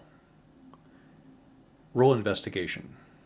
Roll investigation and tell me what you're focusing on, actually. Are you focusing on the footsteps or what the footsteps investigated, where they're going? Give me a little bit of focus when you tell me the result.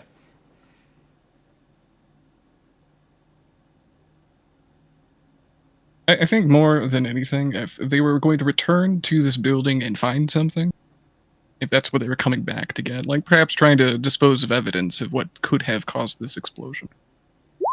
With a 7. You look for clear evidence, imagining pulpy novellas you have read, using this as your lodestar for investigation.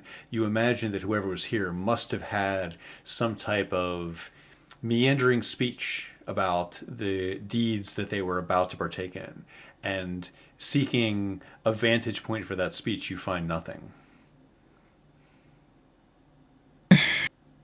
I really don't suppose I'll have a job as an investigator. And Ran is not here. Certainly, I'll there's circle back to do these footsteps that you said that they travel from the back road to the front door, and do they terminate there, or do they circle back or go through the main road? they circle back and then head. They circle back the way that you came, following a slightly different path of traversal. You follow them in, and then you can follow them out. Rain would take a moment, at the very least, to mourn the loss of this building. He had spent quite a fair bit of time in that building. I'll rebuild, but it doesn't exactly leave her with a place to go back to. Wishes granted. Yeah.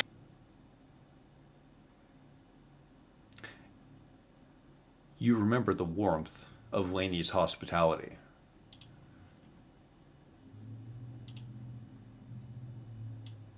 Rain does Meanwhile- like Laney. Please finish your thought. Rain, More so echoing the thought of many people do not like Laney in town, but Rain is not among those. He does like her. Stuffy as she may be. Rain is different. Rain can appreciate someone who is abrasive, yet knowledgeable. Sporgle, you've had a few minutes to size this up. The Zent counselor is smoking a cigarette. The horses gently whinny, looking impatient. One of them is munching herbivorally at its feed sack. The animated armor remains perfectly still, like it's the counselor's giant shadow. You are here in deep trees behind what you imagine to be a merchant's house. It's 3 stories tall and seems to be well apportioned. One light is on the ground floor.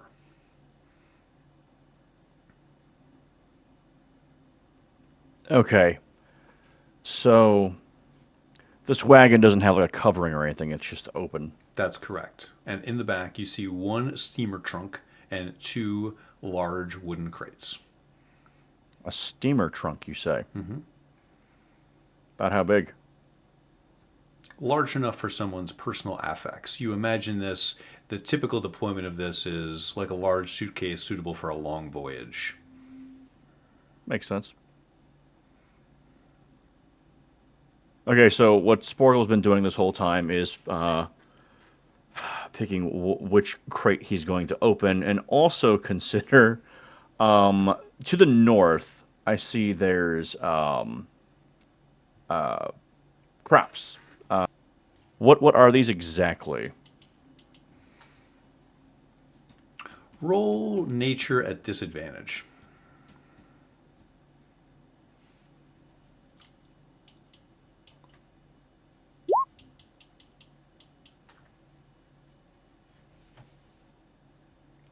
Nine. It's some kind of funny leggy crop. It's tall and you can imagine it's gritty and gross. Okay, the important thing there was that it's tall, correct? It's taller than you. Okay, so if things go south, or even if they don't go south, that's probably going to be how he's getting the hell out of Dodge, is just sprinting through those. So there's nothing to it but to do it. Sporgle is going to try to...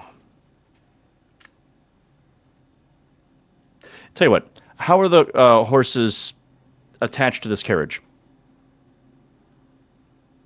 There is a yoke that is attached with a creaky iron coupling. The horses are attached to the yoke via a leather bridle. The leather is black and looks to be well made. It looks recently oiled.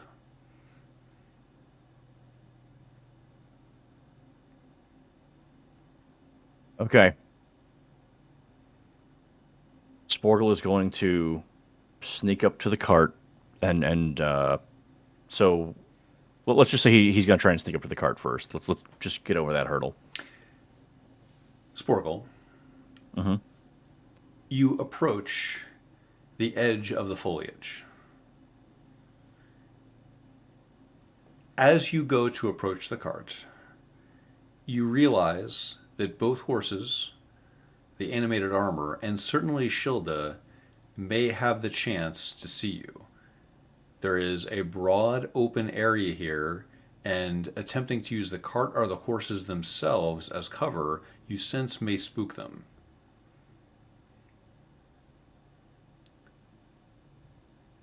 Approaching on foot is doable and possible, but you sense imminent danger. Yeah.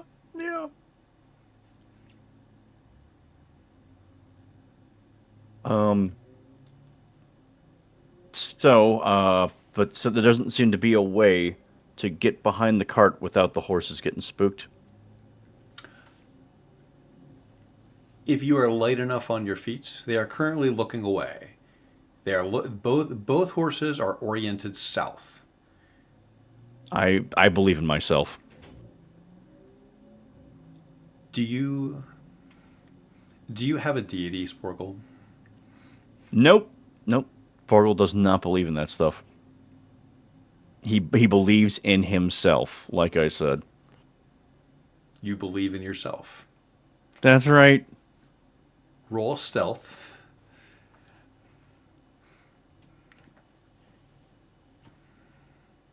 I'm actually, for the purpose of rolls, would this count as trespassing or is this a public area? This is trespassing. You are getting into the personal space of Shilda and this will be immediately understood to be an aggressive thieving action. There is no legitimate reason to be doing what you're doing. So I don't know mechanically how this relates, but yes, this is a hostile maneuver. It relates to Sporgle's goblin cunning, because if he's trespassing, he is even more attentive in his sneaking. So that would apply here then? Yes, that would apply here. Okay, here we go. The results of your stealth will set the DC for the perception checks against you.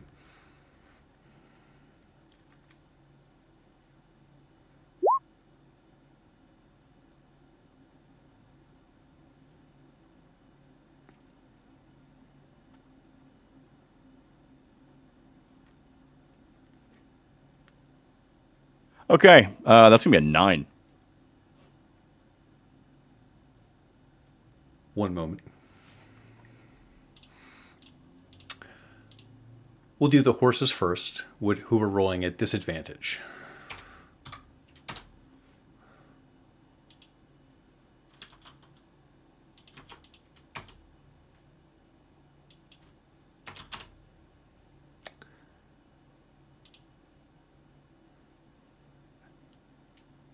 The sorrel horse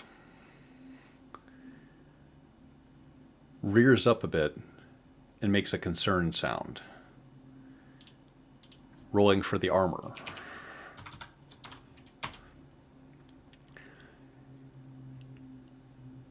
You hear a concerning low buzz sound.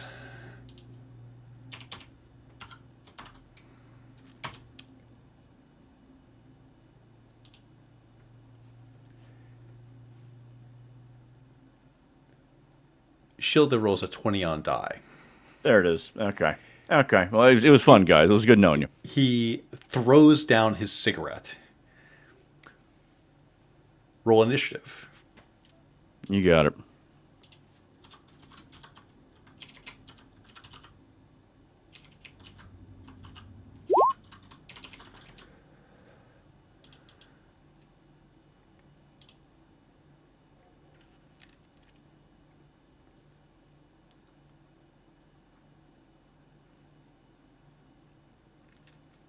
I deserve this. That's a 1 on die for a total of 5. Okay. Rolling Shilda's initiative. One moment.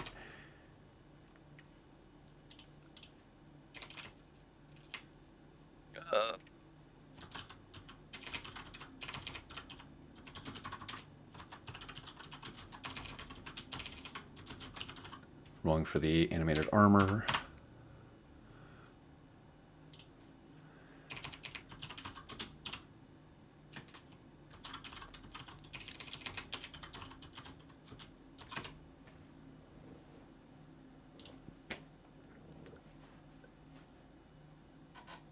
Shilde goes first with an 11.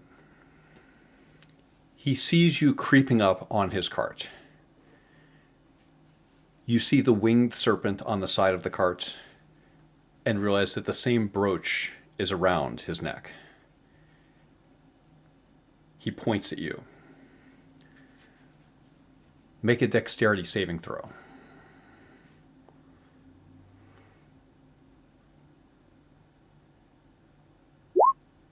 14.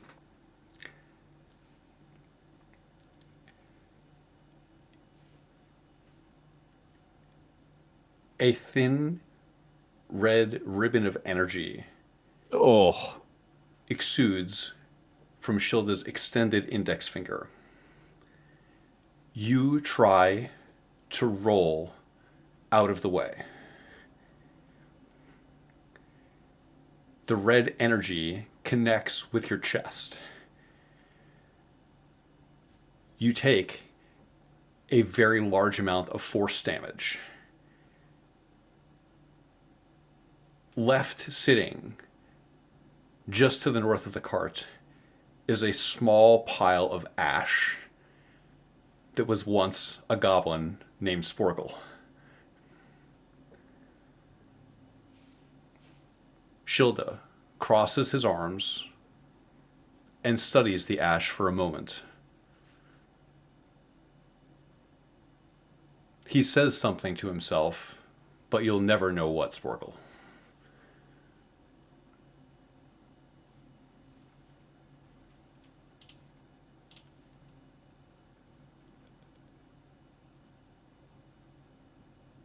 Kaysen of Lathander. You find yourself on the North Road outside of Evening Star. Well, Andre's not ever getting that pack back. You have a sense of imminent danger. Yeah, I don't like this part of Evening Star. On the road There's no cover. to your north, yes, you see exactly. You see an open gully.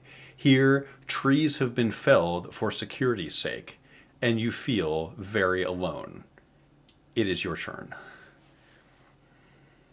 I believe Kaysen is going to be feeling tremendously, profoundly exhausted. So he's going to be taking it real slow, and much as this is a time quest, just really trying to just take it easy and not completely fall down. So he's going to be taking breaks. And now that he's in a new sort of microbiome, checking some of these dead stumps to see if they have anything interesting that he could pick up off of them, and just kind of taking his time and looking around and making sure that he's not being approached by side or above.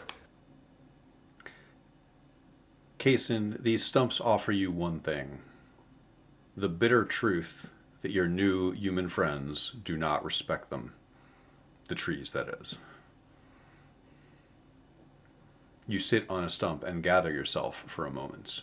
Looking around you, at least you'd see imminent danger approaching, you think. Far to your north, you hear harp chords through the trees. What in the goddamn? That's weird. After taking a minute to mourn the loss of this forest, he's going to reluctantly just drag himself towards roughly where the sound is coming from.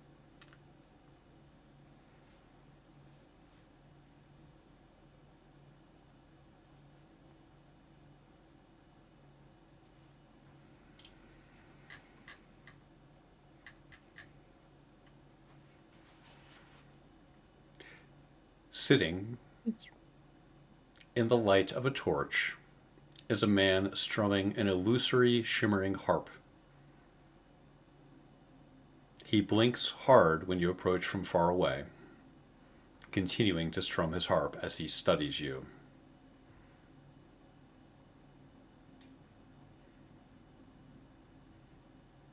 He's going to approach somewhat cautiously because this is a weird place to be hanging out in the midst of all this. He's kind of going to give him a wide berth. And if you can refresh my memory, they did very briefly see each other in the very beginning of the game, correct? That is correct. You saw QE briefly as he passed through the northern bridge once before, going south that time. And now here he is, north of the bridge. You attempt to give him a wide berth, but as you approach, he drops his concentration. The harp disappears into the night air. QE is wearing loose-fitting padded armor, and his broad cheekbones and slightly pointed ears suggest his mixed heritage. His hands, now harpless, are empty. The wind howls around you, Kaysen of Lathander, as QE stands and takes one step towards you. Looking for someone? So am I. Oh, don't you be picking around in my brain, too. I've had more than enough of that today. I'm hoping that was just an inference. Do I feel any of those little tendrils in my brain right now? You swat at the air around your head.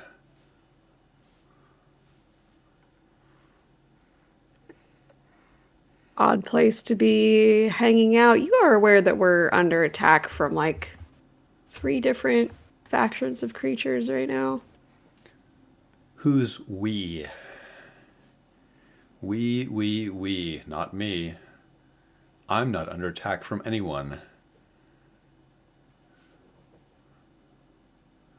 The only reason I'm stopping to talk to you is simply because I need a break from walking, and I am unfortunately a bit addicted to satisfying my curiosity. Are you even from Evening Star?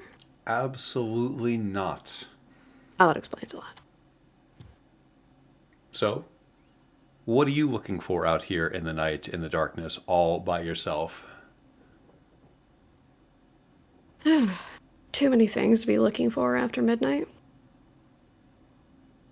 But yes, I do somehow find myself again on the road alone, but oh well, it's a familiar state to be in at least.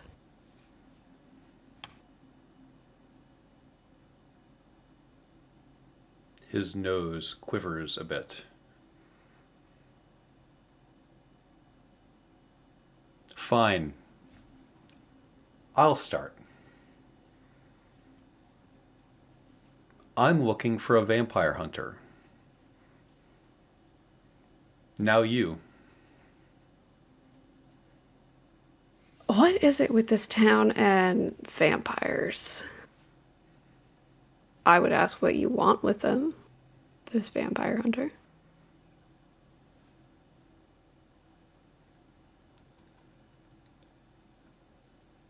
Roll perception at disadvantage.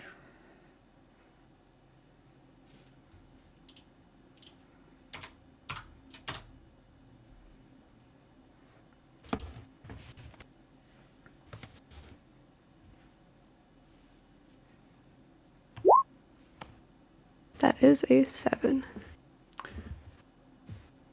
You don't notice it until it's pointed at you. He produces a hand crossbow from behind his back and points it at you.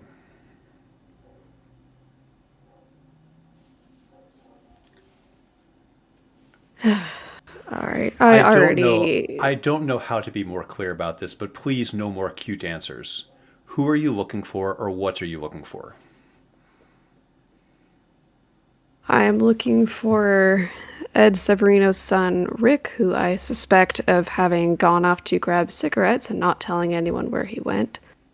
I am looking for Rand Lochlorn, Paladin of Saloon, who I suspect saw his house get blown up and is off somewhere trying to process that. and I'm looking for the barkeep Mikhail's brother, Andre, who I have no clue where he is. So I am sacrificing my own sleep to try to go find these people. I really don't want to make any more trouble. I already, I suspect, knocked one of your kind out of the sky today, and I'm really trying to not, get up to any more mischief. What did you just say? Knocked one of my kind. Say that one more time with more words. I'm assuming you know Erlen. He's fine. Now. We had a little heart-to-heart. That involved me giving him a lot of blood.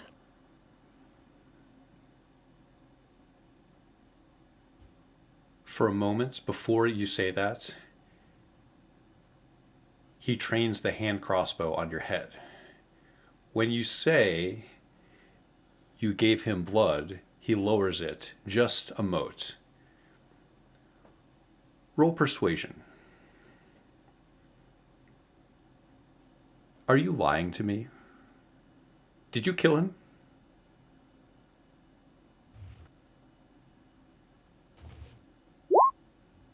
That is only a 9. He keeps the crossbow pointed at you. Go ahead. I came closer to killing him than I've ever come closer to killing anyone, and discovered I very much don't like that feeling. No, he's fine now. He's, I assume, with Elsenrat. If you're looking for him, he is in the town square off to the south. You know more than you let on. Fine. More questions then. I have time. I need to rest. You know what? This might be easier. And he's going to sort of push a few crates and bookcases up against certain file cabinets in his brain, and then, assuming that this guy is mind reader like the rest of them, just sort of opening doors and see what happens. You do so. You open your mind to QE, allowing him to snoop around your brain. And we will come back to you in a moment, Kaysen of Lathander.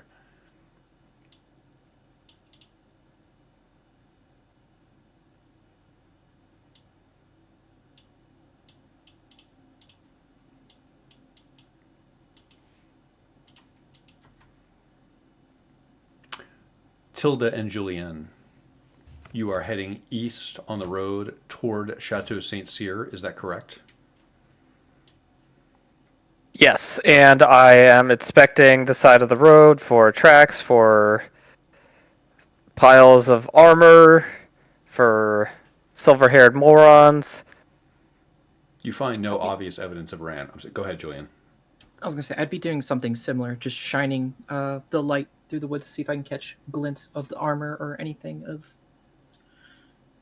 feature. Through the woods to the south, you see one of the largest, most productive fields here in the town on the other side of the trees. No evidence of a paladin.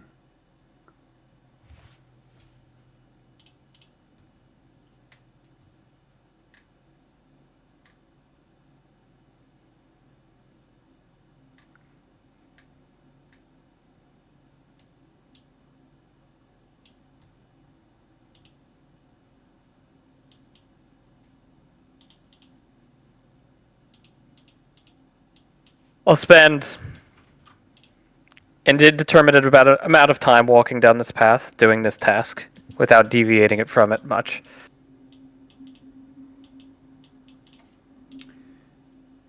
You do so. And eventually, you see someone walking by themselves. You're far behind her. You sense the silhouette of No Way. No Way. You have no idea anyone's behind you. However, you see people in front of you. There are 3 armed guards.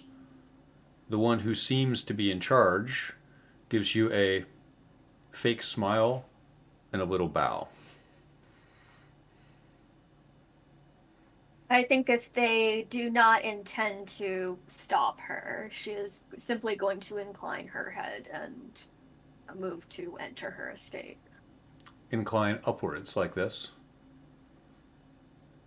Like looking down upon... Did I interpret this correctly? Just like a nod, like an acknowledgement. Okay, I see. Okay, thank you for clarifying. You give them a little respectful nod. In this moment, they all seem rather militaristic as they give you little nods in return. A martial culture, perhaps.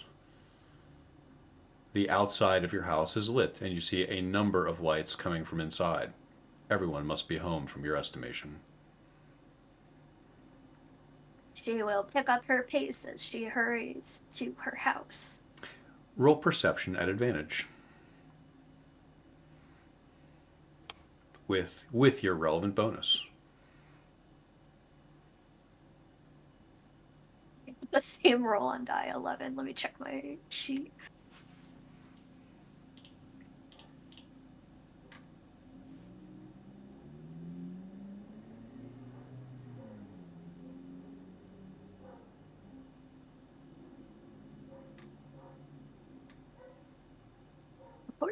Total.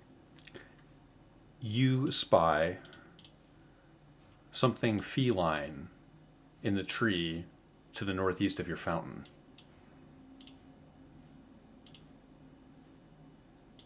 She'll slow down a little bit, but still making her way to the front door, will just call to Trieste. This little musical trill that's like, do you want to come inside, or are you're set in your mischief, whatever it is, that the dark deals that you broker in the night by yourself. You trill over to Trieste.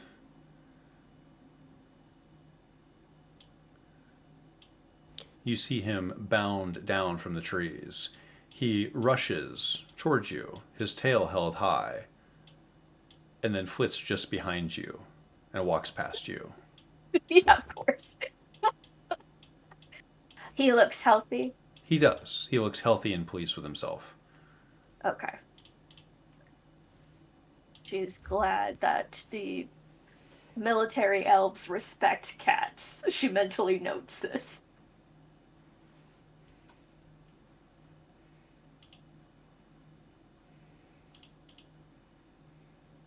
And she'll make her way to the front door.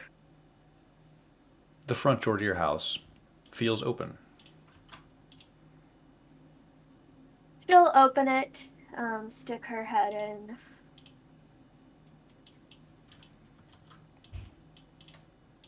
You do so. It's quiet here.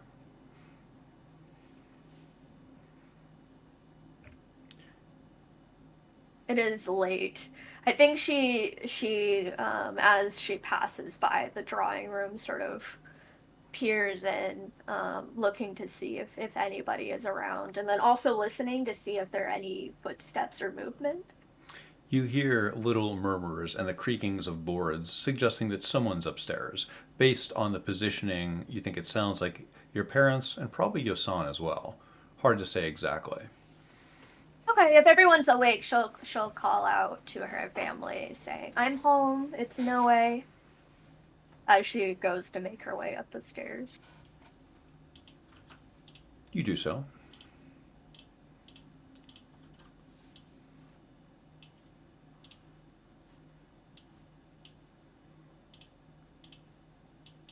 You arrive at the top of the stairs of your home.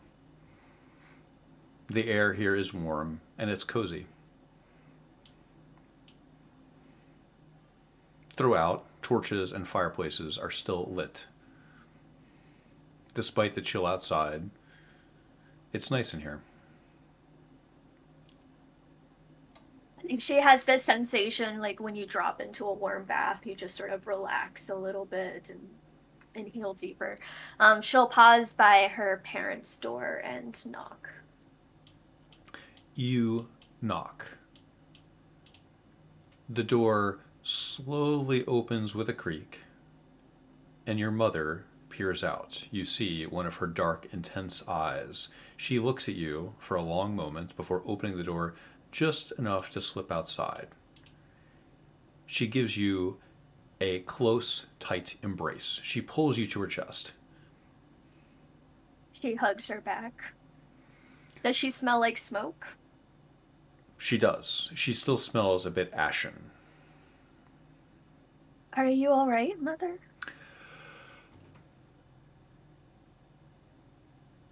Yes, no way, I'm fine. Thank you. Thank you for coming back here. Your father's resting. She nods at that, sort of sighing, and says, I was hoping to speak to him about the events of the day, but it's been a long day, and I'm sure he needs the rest. She leans down and places her chin on the top of your head. You can wake him up if you must, but I would suggest letting it wait until morning. If it can't wait, it can't wait. I would understand that, and I'm sure he would as well in a way. Ren Lochlauren is still missing. Yes, and his idiot of a mother thinks that I'm responsible. Let me tell you that I'm not, in case you were wondering. I wasn't. Thank you for saying that. I'm glad that I... Forgive me for being so defensive. It's just the way people have always looked at me here.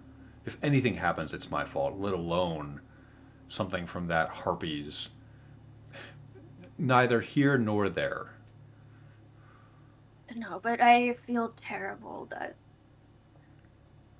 the night of all nights, their house burned down, Tilda's brother is missing. I thought maybe if father could locate him, but I'm not sure that he has the strength right now. That woman, she angered the Fist for no reason, and she called your father's character into question. It's no wonder that she was targeted. She was targeted by the Fist? No way, sometimes people deserve their fate. I'm sorry, could you... What did she do? She steps away from the door. Here. Come on, let's go to your room. She follows her mother.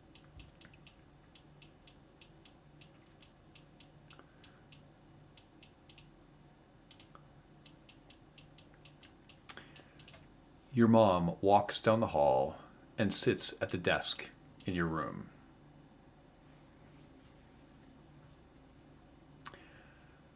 Noe sits at the edge of her bed.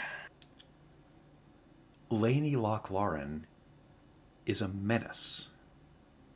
Anything that happens to her is the design of fate, not us. She published something horrible saying that your father is, it doesn't even matter. It doesn't matter what she says. I'm not saying I'm glad that her house burned down, but it couldn't have happened to a worse person. And I saw the fires and came to help her, and what did she do? She punched me. She attacked me. She made me fight her off. This is what happened. When you think you know everything, eventually fate will come knocking.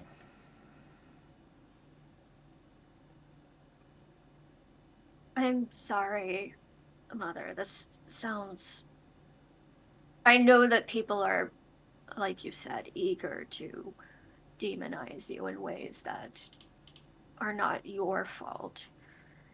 I'm so confused about this. The only reason that her house was even able to be blown up is because of a device I saw the Flaming Fist had that was one of Father's. Her eyes narrow. Do you have it on you? I Get gave it to that goblin. Oh no. She looks up and away. Do you know what it is? You gave it to a goblin?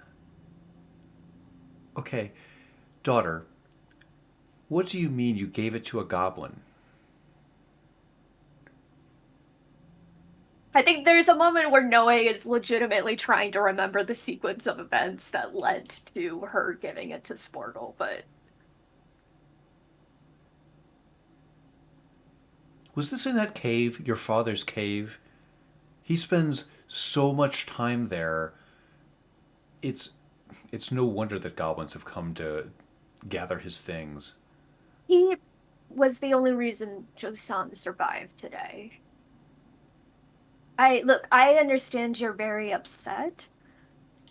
And today was horrible for all of us, but I don't think it helps tearing down absolutely everybody else.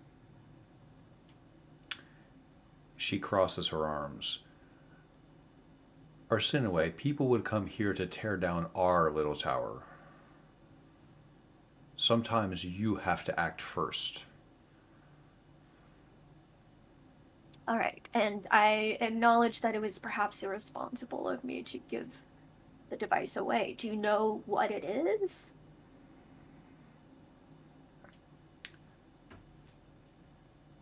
Arsinoe promised me something. Yes. If I give you a direct answer to that question, don't tell the Loch Laren girl.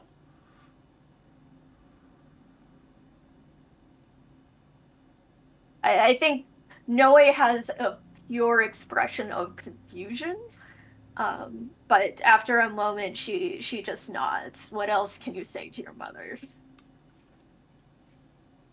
She seems to relish this authority that she has over you. As she says, Arsinoe, it's an arcane attuner. It allows your father to reach out and target a spell to that location or that individual. Some amongst us, such as Lainey, would use this as evidence that your father might be involved in something unseemly. That's what she was writing about. The truth is that these attuners are used by your father for any number of mundane tasks. He gave one years ago to the Flaming Fist Marshal to allow him to haste him from a distance. They have countless utility for perfectly legitimate reasons.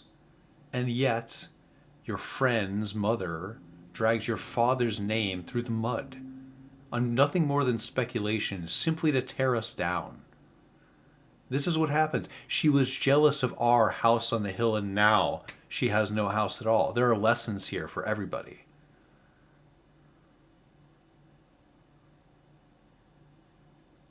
These people will never forget where they came from, Arsinoe. They will always be jealous of you. They will always look for reasons to tear you down, to tear us down.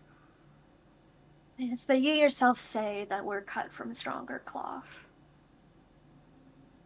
That is exactly right. And now, the wind is picking up.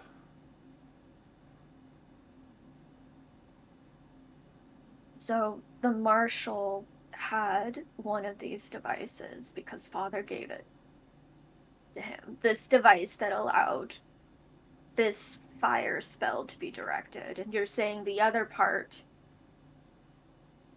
Merely an example, my daughter. Do not necessarily. She looks as if she's trying to unwind what she just told you. She moves her hand back and forth. Just an example. Try not to think too much about the Marshal.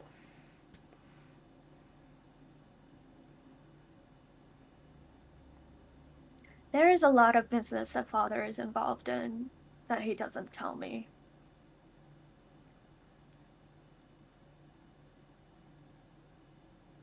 And isn't that a lovely courtesy that he has given you? Does Josan know? No. Is there a plan for what exactly is to be done about this strange business in the event of Father's inability to keep it going?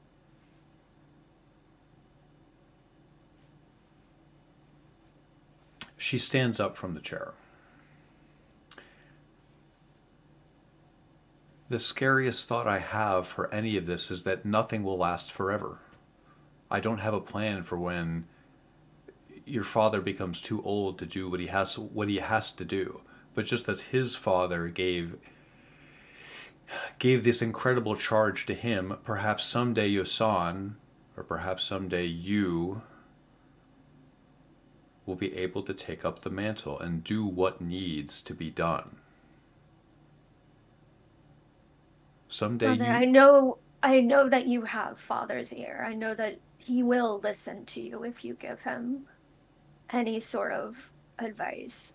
It just, after the events of today, it seems as though, I don't know how else to say it. It seems as though there may be side effects to the things that Father is doing, perhaps things that Chosan and I could help contain or redirect in some better way if we were made aware. What you are describing falls upon me. I try to bear your father's burdens for him. And if you think you are ready, no way, why don't you sleep on it and talk to me in the morning? She smiles a little at that and nods. Um, and I think after another quiet, contemplative moment, she'll say, um,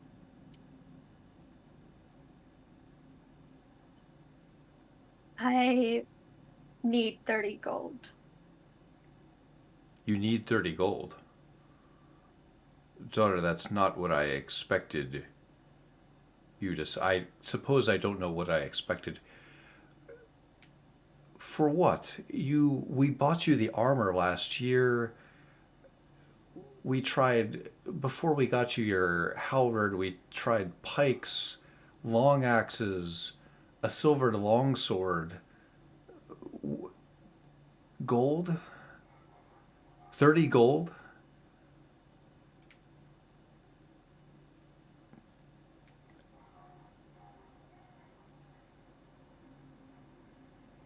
She thinks about it for a moment. Very well, daughter. I ask that you trust me. I suppose that I'll have to trust you. I will take it from your father's coffers and give it to you in the morning. Is that acceptable? Thank you. It is. Thank you. I appreciate it. Perhaps someday you'll tell me what it was for. She pushes in your chair and tarries for a moment at the door. If you need anything, you can trust me.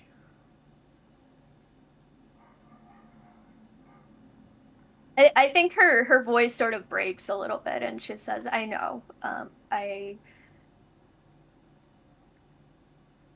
The things that I need are extremely selfish at the moment, but it bolsters me beyond a measure I can express to know that you know.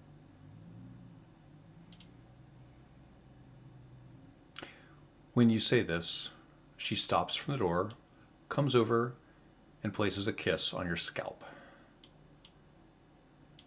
When she walks away, she closes the door behind her, leaving you alone in your childhood room. Down the hall, you can hear her close the door to her bedroom.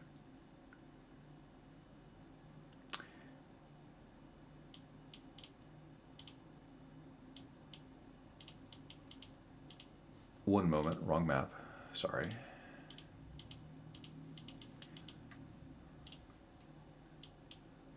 Rain, Danavir, you tracked footsteps into the Lochlauren lot and now back out. The night is growing longer and longer. You find Rain is yourself... not the case. Go ahead. I'm sorry. Said Rain is not the case. He's just going to be following these footsteps. You follow them. They lead north on the main road. Here they become a bit muddied. This road is well traveled. It's unclear where the individual footsteps go.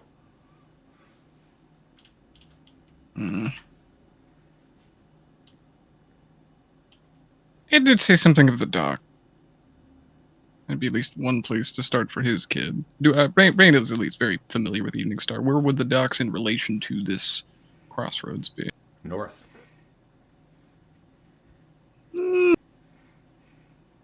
Already tested the waters at least once with these nice elven guards. What's one more? They remember you, Rain. You were here quite recently. You wave, and they give you apprehensive expressions in return. Thanks again for your ration. I'll be dipping a toe. Have you seen anyone on horseback through here, perhaps? It's all in Elvish. The conversation continues in Elvish. Horses, perhaps an hour ago, heading west on the road below you. How many? 2. Riders that came and left very quickly. They came for something, it seemed, and left just as fast. Thank you. I think I need to check on this. Rain will turn on tail. He's going to follow the road west.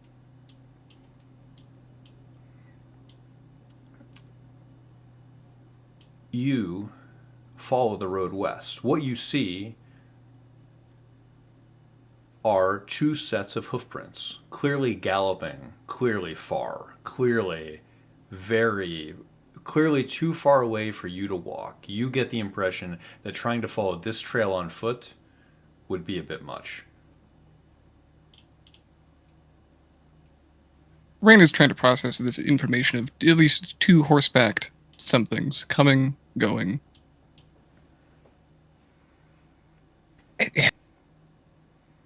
Sickening thought does go into the back of his mind. He's watched over Tilda his entire experience here in Evening Star for the last 20 or so odd years, but he hasn't really spent a lot of time with Ran. Could Ran have been in on it? The sickening thought crosses your head. 2 footsteps, 2 horses. It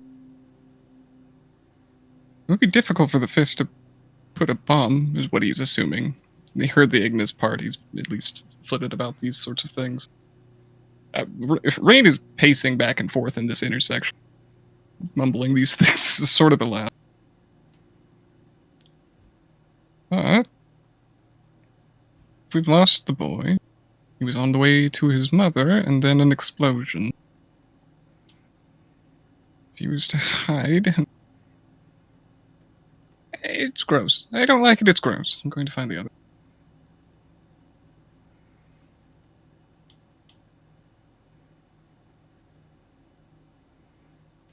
You flit back and forth in the intersection, unsure of where the others could be.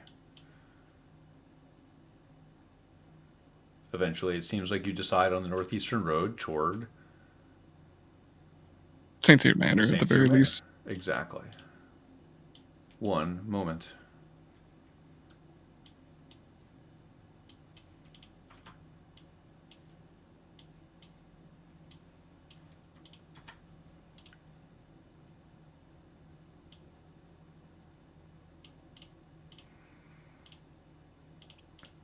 And we find ourselves on the North Road, where Kaysen and QE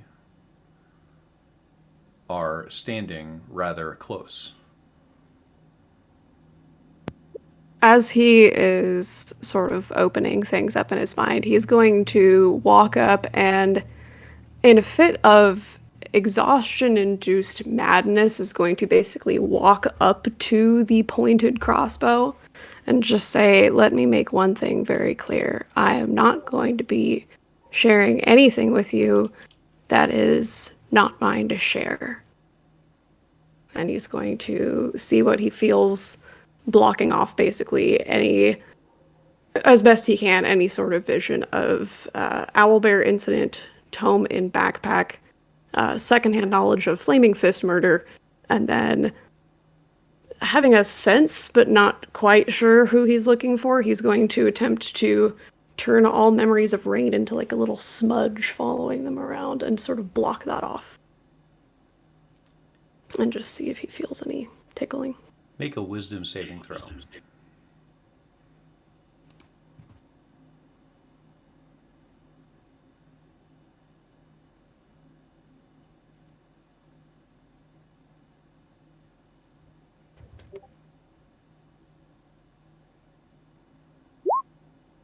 $18.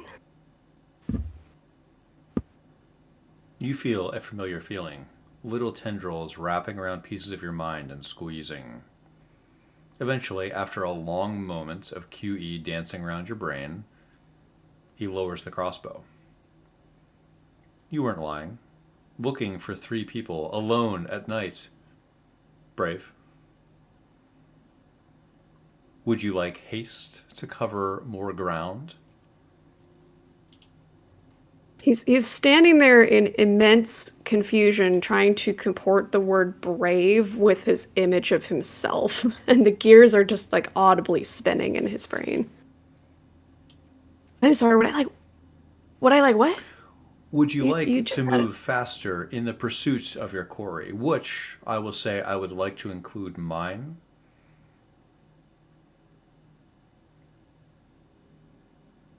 Yeah, that's not gonna happen unless I have some idea of your intentions, and having none, I'm going to assume that they are not good. They are perfectly honorable. I am seeking a vampire hunter. I don't know what they look like, what they smell like, or what they act like, but I think you'll know them when you see them. Mm, yeah, that's not happening.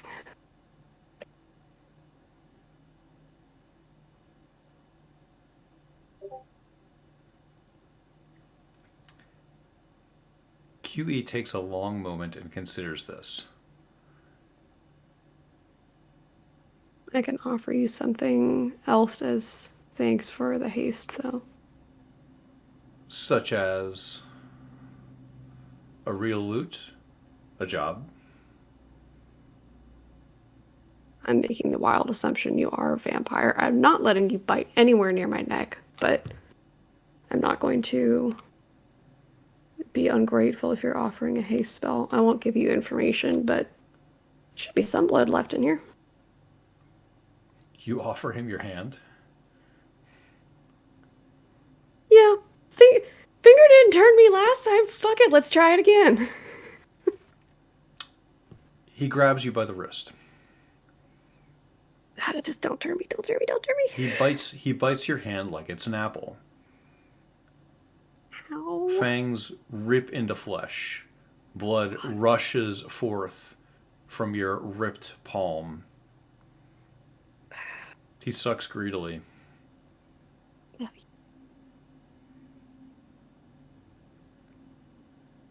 Is it bad enough that I'm gonna need to make like a Constitution saving throw just to try to stay conscious at this point? You take damage. Take 4 points of damage.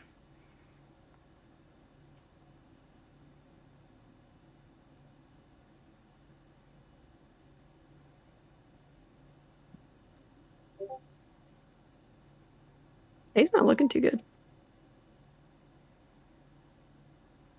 He continues. His fangs Okay, rip. His fangs rip through. Make an athletics check.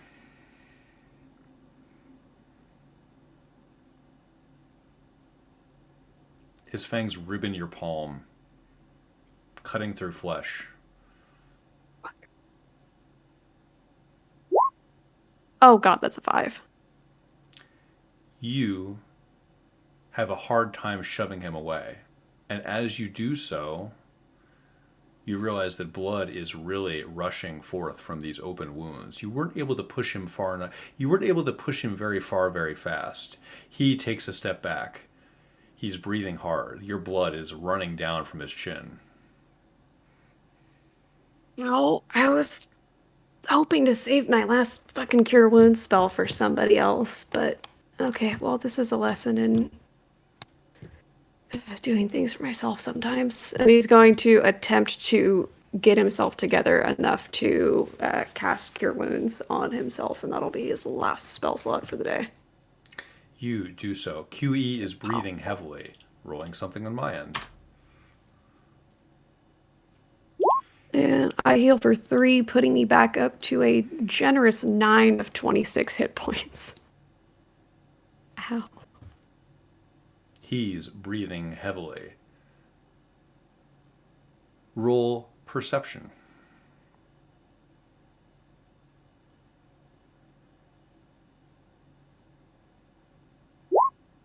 Ooh, that's a 5. He's not perceiving much right now other than ow. Correct. Yes, you are too caught up in your own pain receptors firing. This may have been permanent damage to your hand, Kaysen. You realize as you attempt to hold your hand together that tendons could be exposed. There are deep cuts through your palm. You have to press your hands together to stop the bleeding. You can feel with every beat of your heart fresh blood pulsing from the wound. And this is with cure wounds, it's still Yes. gushing blood. QE is breathing heavily. Okay, I need to rethink my making friends with vampires strategy. And he's just gonna sit right down in the road and start bandaging his hand. And it's definitely a very physically vulnerable position with a very energized vampire right in front of him, but that's what's happening right now. Yes, QE is breathing heavily. He looks like he's barely holding back from eviscerating you.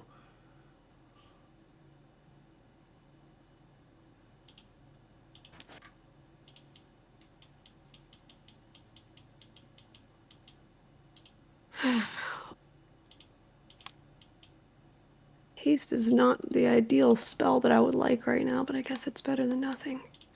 Fuck. You bit harder than Erlen did. I didn't even throw you out of the sky. We will come back. Julienne and Tilda, you are approaching the T intersection here.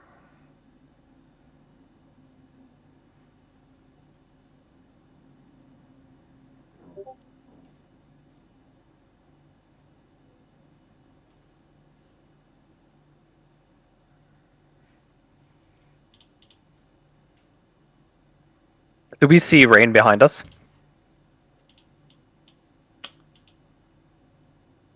Rain, how subtle are you? Not very. Not at all. I'm like shouting. I have a light. Yes, you are. Yes, excellent. Well spotted. Rain, you see these two making a tremendous racket as you hear Tilda calling out over and over again, Randy, Randy, and Julienne using the booklight to look through the high, dark trees.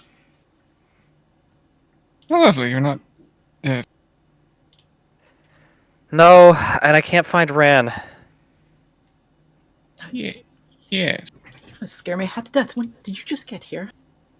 I've been flitting about. You all just seem full well warned to wander around at the middle of the night looking for presumably your brother and many others. What were the names of the other friends that we're looking for? The brother of Mikhail and son of Ed? Rick? So there's a Rick and there's a Andre. Andre. Yes, I don't even know who they are. But you do, Tilda. Yeah, of course. Your brother is stupid. We can agree on this much. Not this stupid. He should Right. be here. Much agreed. Is he friends with either Rick or Andre? He's friends with Rick. He's friends with Rick. Yeah, of course. They go around doing dumb boy things. I don't know. Dumb boy things, yes. Breaking mailboxes, getting drunk. Yeah, I don't know. Yeah, You think it's so cool. Before we go into earshot of the wonderful St. Cyr's, Rain will try to pull them to the side of the road where they're already looking into the ditch. A few questions, a little probing. Your brother has a sword that shines, has an enchantment on it. Your family, do they do that? They enchant it, or is this a new thing? Mother would never enchant. Right. Yes. This is all things that I'm. Spell. Yes. Where would he get the money or the wherewithal to have a glowing enchanted blade? I don't guess think I you're- never asked. Yes. Who would do that in town? Laird? Correct. Yes. We're all piecing together the wonderful puzzle here. Your brother is good on a horse. Yes. He's been trained on a horse, yeah. Yep. I wish I was. Well, wait, where are you going with this? I will turn off my bracelet light. Tilda. I'm going to say some things that might feel hurtful given the circumstances, but I've been outside of Evening Star. Okay, Rain. I trust you. If you were a stupid boy, you were given a lot of money to do something very painful to those around you that even you cared about. Would you do it? He took an oath.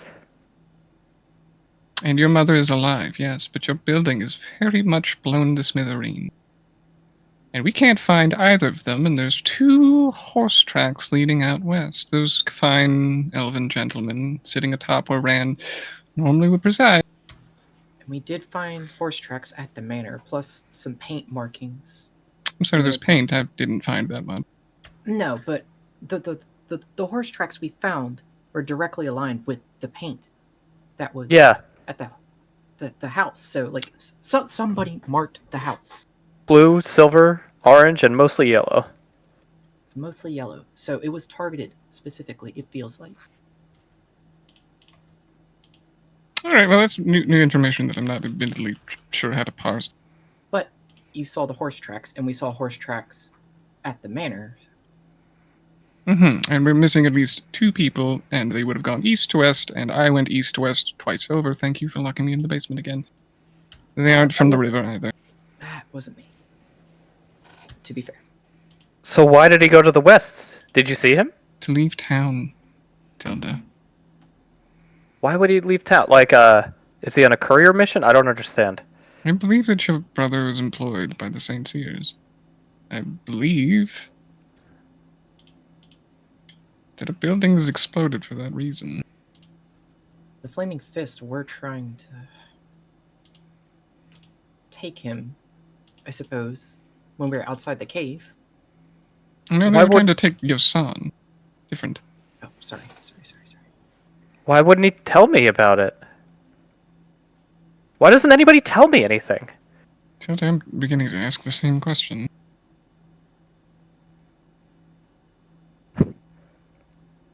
Even But- still, I Mayhap could be Tilda- entirely wrong here, but the pieces in my mind are fitting together a bit uncomfortably. Let's go back to the tankard. He's not here. He's not here. We would have seen him. It's obvious he's not here. I'll look at Julianne. Very much I agree. I agree.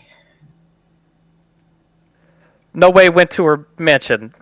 We have to stay in the tavern. We're paid, it's fine. I will follow Rain back to the tankard. I was just gonna offer up my spare beds in the lab, but I think Mikhail best won't we let s- us sleep on the street, and my mother's there, and I need to talk to her.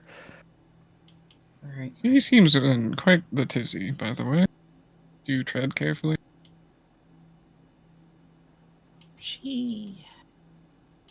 It's understandable. I'll say nothing. I assume we will all head back to the tavern, so I'm implying a time skip. Understood. You begin to make your way back toward the Lonesome Tankard, and we will revisit you momentarily. Kaysen, you find yourself in an increasingly precarious situation. QE seems currently vaguely satisfied with your blood on his lips. He has mined the inside of your mind and is currently standing there, breathing heavily and sizing you up. What is your next move?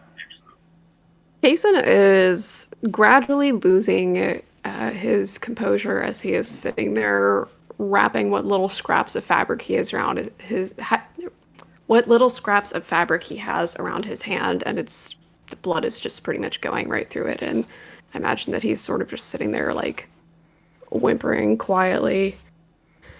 Looks like my bleeding heart is leading to bleeding limbs, but I don't know. What can I say? I've been lost in the woods before, and I know what it's like to be on an empty stomach. I know it's not fun, but god damn, do you fuckers have to bite so hard?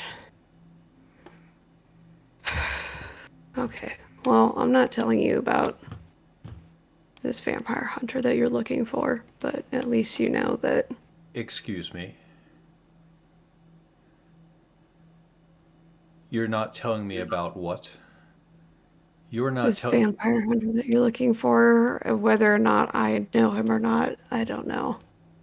Anyone that I have even the slightest suspicion could be this person. I'm not sharing it. I've shared more than enough with you, and I'm going to be on my way.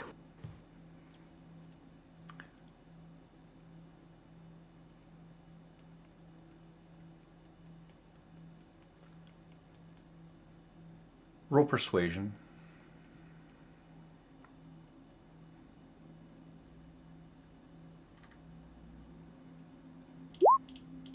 16. You tell the slavering, blood-mouthed vampire that you are going to be on your way.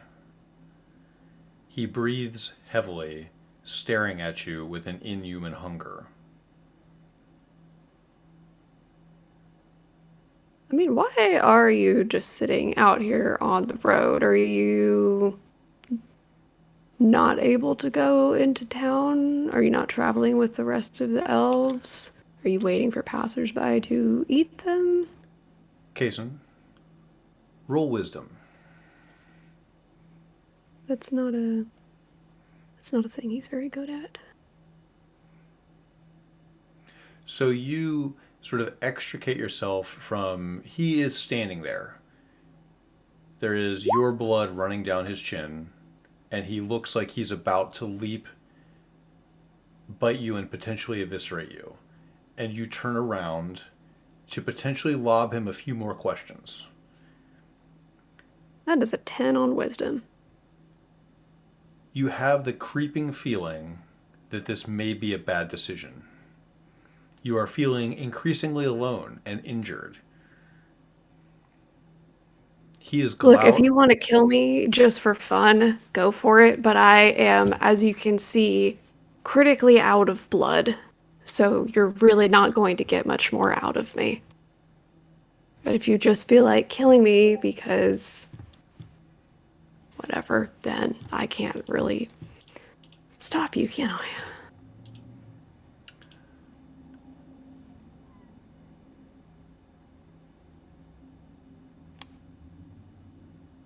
Roll initiative. This motherfucker.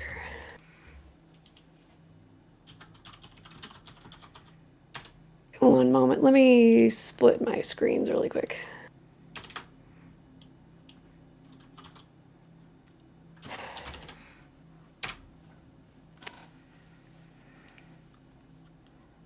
We're doing so good today with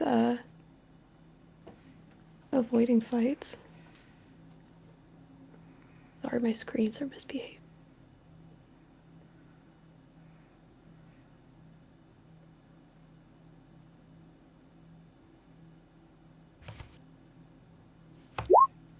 $18.